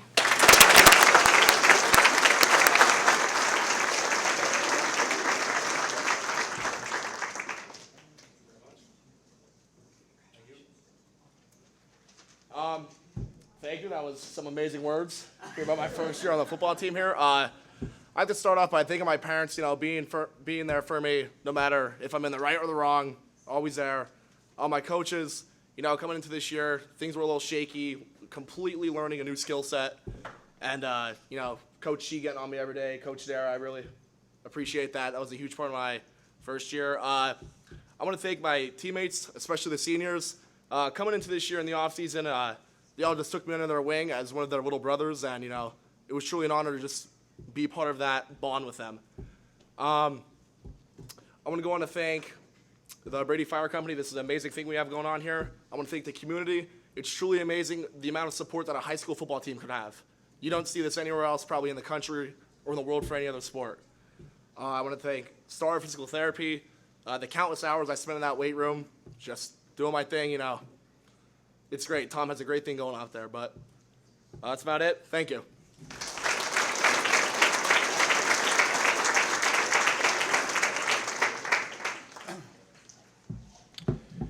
Next, we have the Coaches Award, voted by the coaches. It's defined here for this player's commitment, dedication, and hard work in making his team better, and this player fits that description to a T. This player, a senior, was involved on special teams for us and called to play in spots, and I'm sure he's a guy who definitely wanted a larger role on the team. But despite that, he came to practice every day, always put his best foot forward, and worked as hard as he possibly could. Every day, he battled on a scout team and made our team better.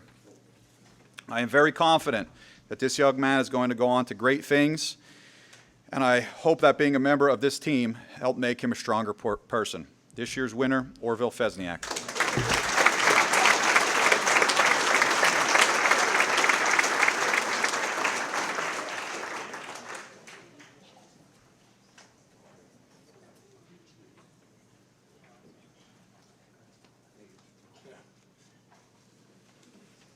I just want to say thank you to Lions Club and Brady Hall Company. I'd like to say thank you to my coaches to making me a better man that I am today, and my teammates, all the memories that we made. Thank you.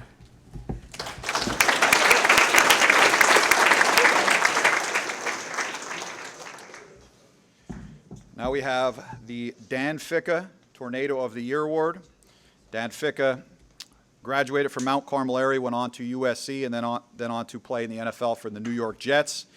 And after, did some charitable work here in the Mount Carmel area. So this award, like I said, the Tornado of the Year, is modeled after the NFL's Walter Payton Man of the Year. For any of you guys that have been following the NFL playoffs, you see a lot of commercials for this, and the award goes to a player in the NFL who does a lot for charity. So here at Mount Carmel, this could be any player from grades 9 through 12 who goes above and beyond in helping with community service. This player never missed an opportunity to help out an event. He's another guy who never missed a day of practice, always put his best foot forward to do whatever he could for the team. I am very proud of this guy finishing his career here at MCA and the event where he really set himself apart. Every year on Earth Day, we help out in Coltmont at the Veterans Memorial Complex, cleaning up, doing different things. This guy picked weeds for about 6 hours straight in the pollination garden. So any of you guys that enjoy that facility down there, you can thank Dan Velasquez, Danny V.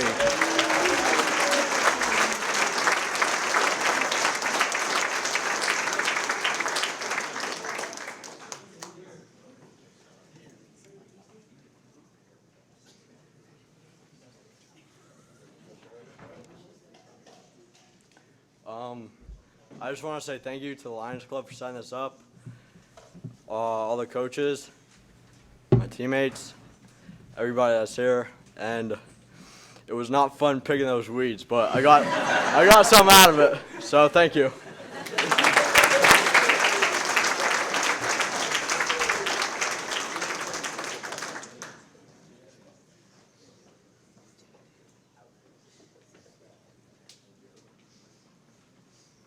Okay, always since this banquet has been held, the Rotary used to pay for plaques for the all-state players. It was just something they did. They were far and in between, but they were appreciated, and it was something that they wanted to recognize the players that were recognized above and beyond.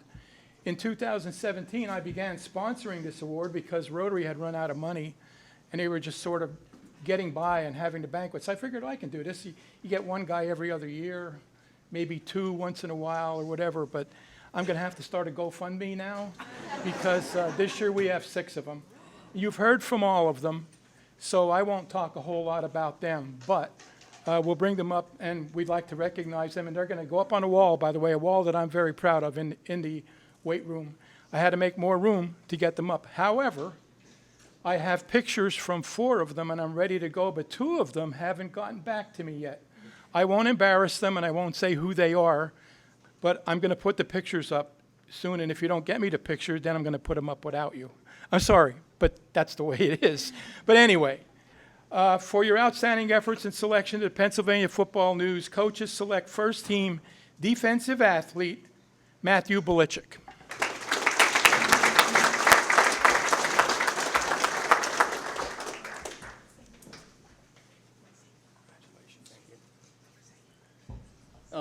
Thank you. I was up here already, so that's it.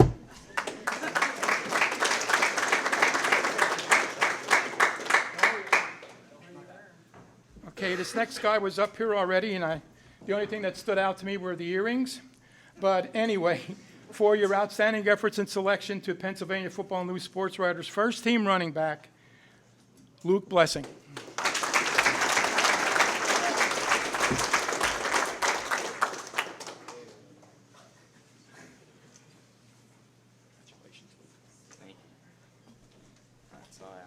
Thank you.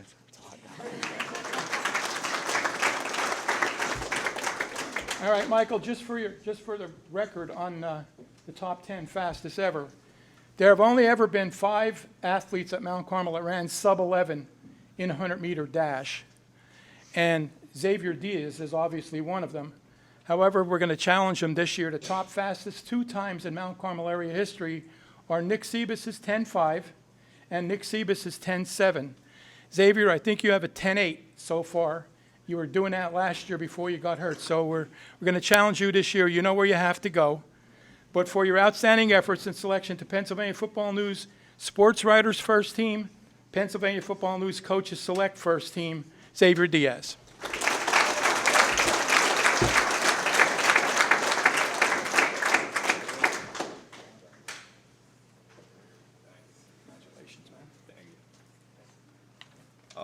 Thank you, Jose.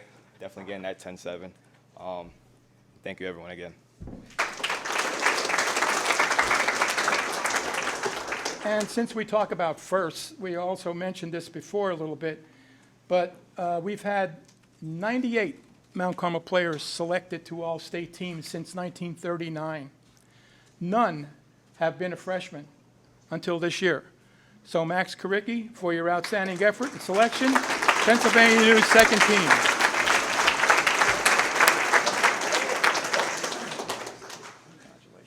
Thank you. I know. Thank you. It was an honor to be named to the second team All-State, first ever freshman to do it. Funny story though about the day I got selected. I actually stayed home from school that day, and I was laying in bed, and Al Bailey's blowing up my phone. And I'm like, I wasn't even opening his text. Then Coach Dara calls me. What is going on right now? And then I was like, hello. He's like, congratulations, buddy. First ever freshman All-State. I was like, wow. That was a way to start my morning, but thank you.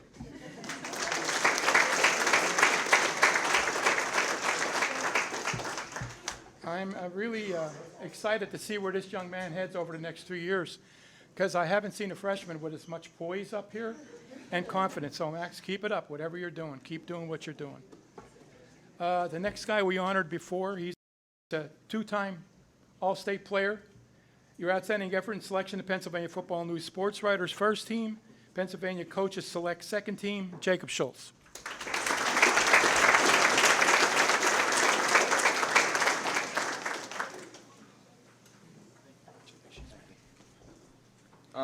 I view this award not only as like a self award, but like a team award. You know, no one sees the countless hours we put in the weight room, on the field, in the summer. So I view this as a team award, not a self award, because without my teammates, my fellow captains, Maddox and Cole, to lead this team, I couldn't have done it without you guys. So I thank you guys most of all. And yeah, thank you.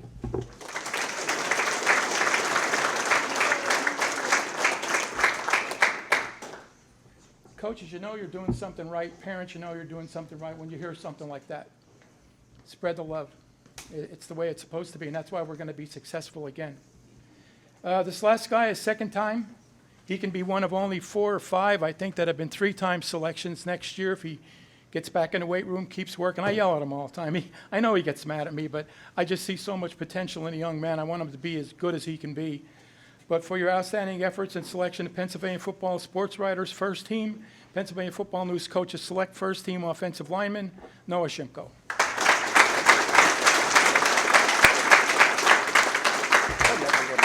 I know. One thing I did miss was thanking Star Physical Therapy, so I know Tom's watching this at some point. Thank you.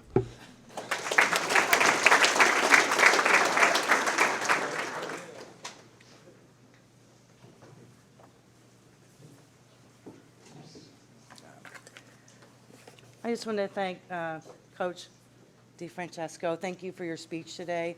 And this is just a small token from the Lions Club for doing what you did. Thank you.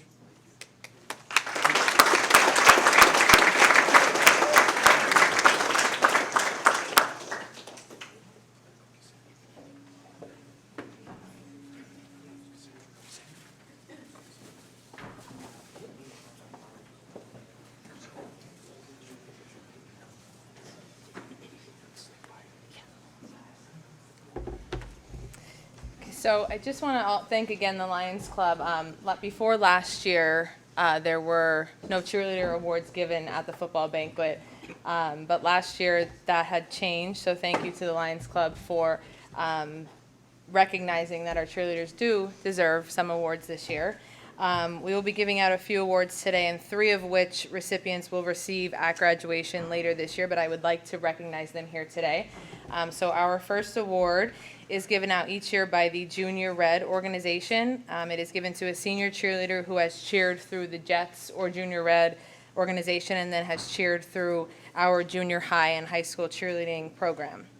This award will be given to one of our cheerleaders who's been a great asset to our program, especially this past year. She has excelled with her tumbling skills as well as tried different positions, whichever was going to be beneficial to the team. We are very glad she decided to come back out this year as she truly strived to help our team succeed in all aspects. This year's recipient is Aslan Hollenbach.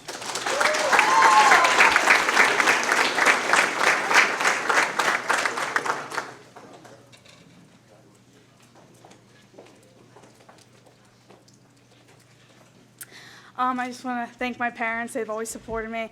And big thank you to my aunt and uncle. They were at pretty much every game, every event that we had.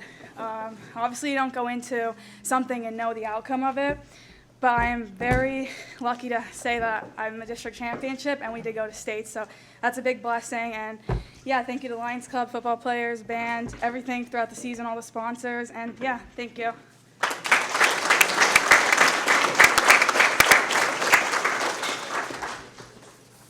Our next award is an award given out each year by the Coltmont Cougars organization.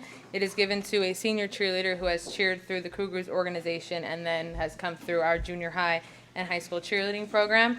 Our recipient this year is not able to attend today, but it will be given to one of our cheerleaders who has excelled in many aspects of our program.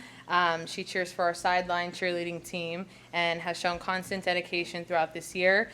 This year's recipient is Lauren Begovich.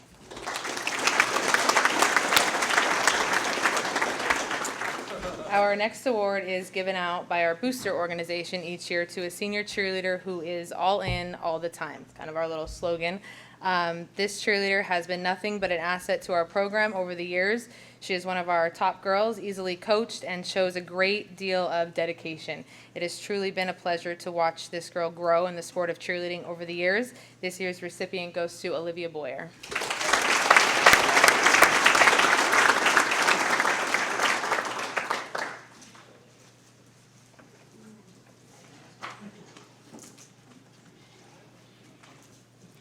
I'm just going to keep this short and simple. I'd like to thank my parents and then the Lions Club. And that's it. Yeah.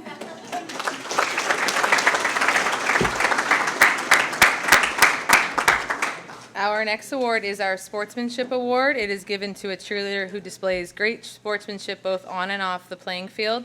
This senior has done a wonderful job in showcasing sportsmanship not only to her own teammates, but to other teams and coaches as well. She is constantly making others feel important and is a true team player for us. This year's recipient is Bryn Gasparetti.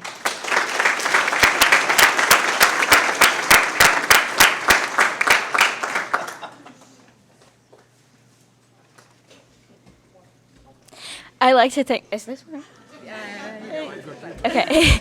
I like to thank my family for constantly supporting me, my teammates and my coach for not only shaping me to be a better athlete, but a better person. And I'd like to thank everybody who put this banquet on. Thank you.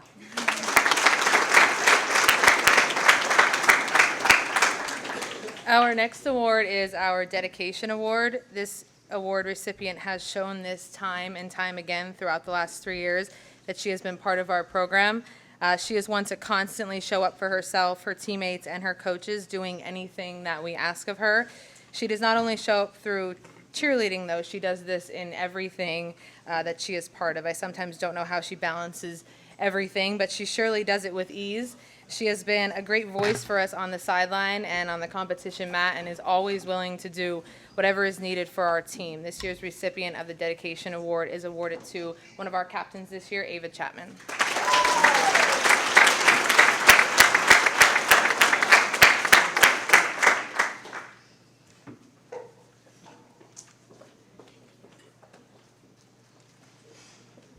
I would just like to thank the Lions Club for putting this on for us.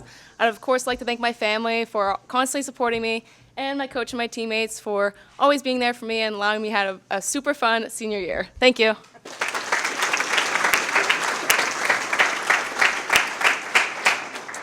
Our next award is our Unsung Hero Award. This award is given out to a senior member of the cheerleading team who is in a position where they might not always be seen for what they do, but without them, the performance would not happen. Just like in football, where the linemen need to do their job for the quarterback to do his, in cheerleading, a base or a back spot needs to be able to do their job in order for the flyer to be able to do hers. This senior made waves in her stunting technique this year and has also excelled in other aspects within our program. She was constantly eager to try new things this year and worked hard until she accomplished them. This year's recipient of the Unsung Hero Award is Sydney Reed.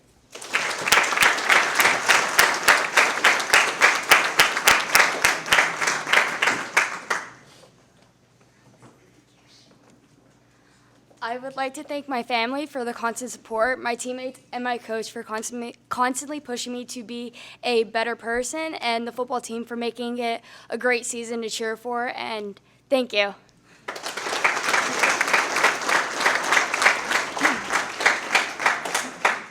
Our next award is our Outstanding Leadership Award.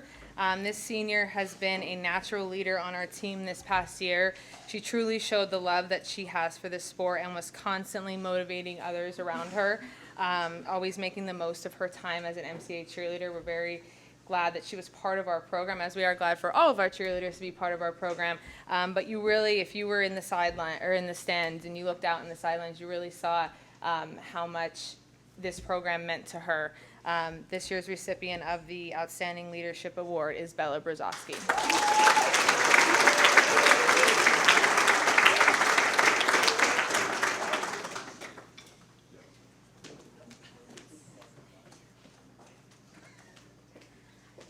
First, I would like to thank Coach Niglio because without her, none of this is possible for me. She really has meant the most to me the last 3 years, and I don't know where or who I'd be without her. I'd like to thank my family, especially my mom and dad, because I've never had such great love and support in my life, and it's all because of them. I'd like to thank my team because I've had the best time of my life this year, and especially to my best friends I've made and all the memories that came with it. Thank you so much.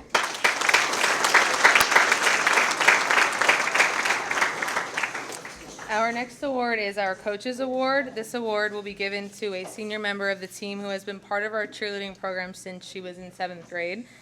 She's extremely worthy of this award, as I don't think there was ever a time that I asked her to do something new and she told me no.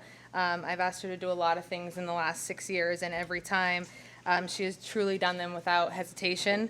She has set goals for herself and didn't stop working towards them until they were accomplished, and she has brought a great deal of experience to our team. This year's recipient is senior Kaliana Kalbarczyk.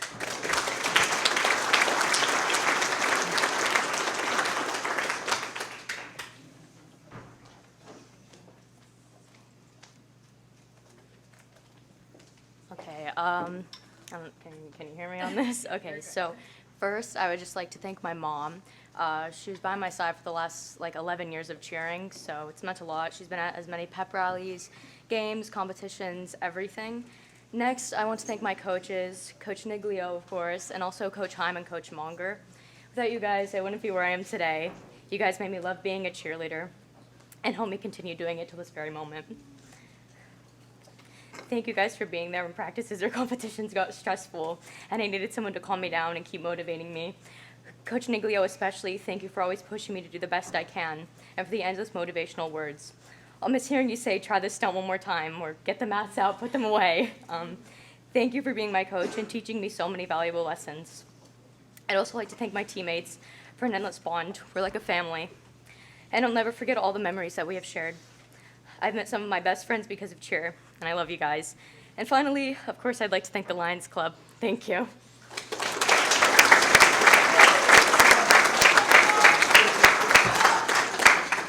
Our final award is our overall cheerleader award that has been given to a senior member of our team who has been overall such a great asset to our cheerleading program over the years.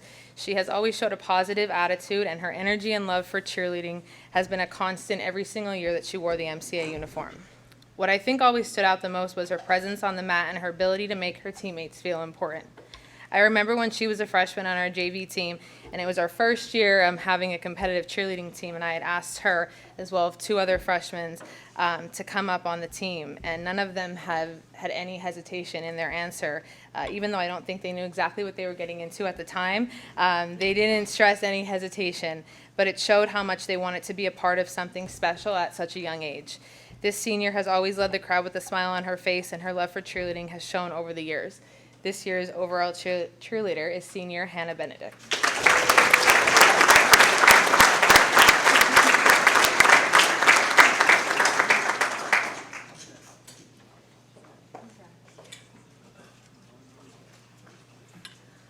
Okay, so I would like to thank the Lions Club for hosting this today and letting us all come together and celebrate a good football season.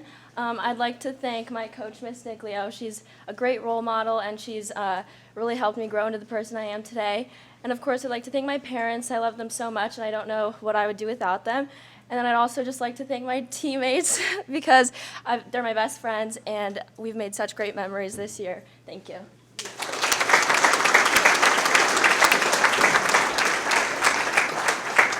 So thank you again to the Lions Club and our sponsors. This year we were able to give every single senior on our team, and I said before that they were special to me for many, many reasons, and as you can see why. So thank you again.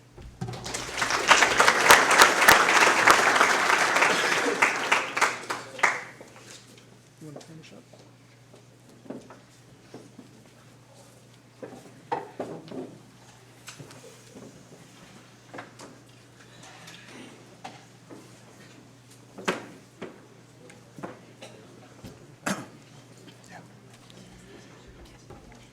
To conclude here for myself, 2023 team, congratulations on a great season. You're a great group of young men who showed great leadership. I would define this team as being selfless. You guys rooted each other on, never complained, always did what you were asked to do. You all have very bright futures ahead of yourself, and I wish you the best of luck in all your future endeavors. If there's any way I can ever help you, please don't hesitate to reach out. As a gift from our Booster Association, we do have your jerseys over there, senior members of the team. 2024, this is now your team. Our graduating seniors have provided you a great example of how to lead, and now it is your job to uphold and advance the tradition of Mount Carmel area football. The program is in your hands. Thank you. Go Big Red.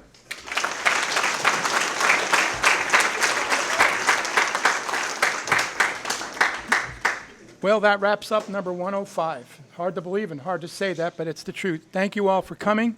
We hope you enjoyed it. We made it by 4 o'clock, I think, which, yeah, it's exactly 4 o'clock. So it was a good day. Good luck to the seniors. Good luck to the juniors and sophomores. Make next year's banquet be even better with something greater to celebrate. It's all in your hands. Go to work. I would like award winners to stick around. We're pictures over here. Cheerleader award winners, please stick around. We're going to finish with Father Mike with a benediction, and after that, we're all free to go.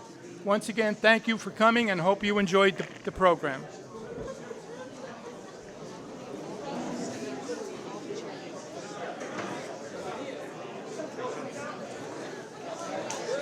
Before we run out, everyone, before we run out, we'll finish with a prayer.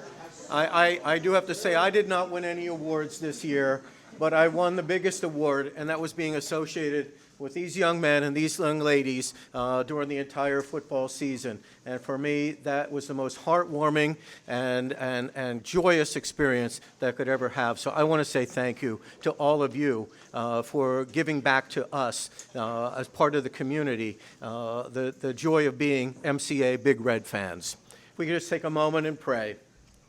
Heavenly Father, as these ceremonies come to a close, please accept our gratitude and thanks for the gifts and blessings you have so abundantly showered upon us. We are grateful for the opportunity to recognize and honor these young people. We are thankful for all those who organized and planned this awards banquet. We pray for your continued presence in our lives. Be a guide to us as we navigate the ups and downs of life. Lead us to grow ever closer to you. Inspire our words and deeds to be positive and affirming. Keep us safe from all harm and help us to survive and, most importantly, to thrive. We ask all this in your gracious and glorious name. Amen. Thank you, everyone.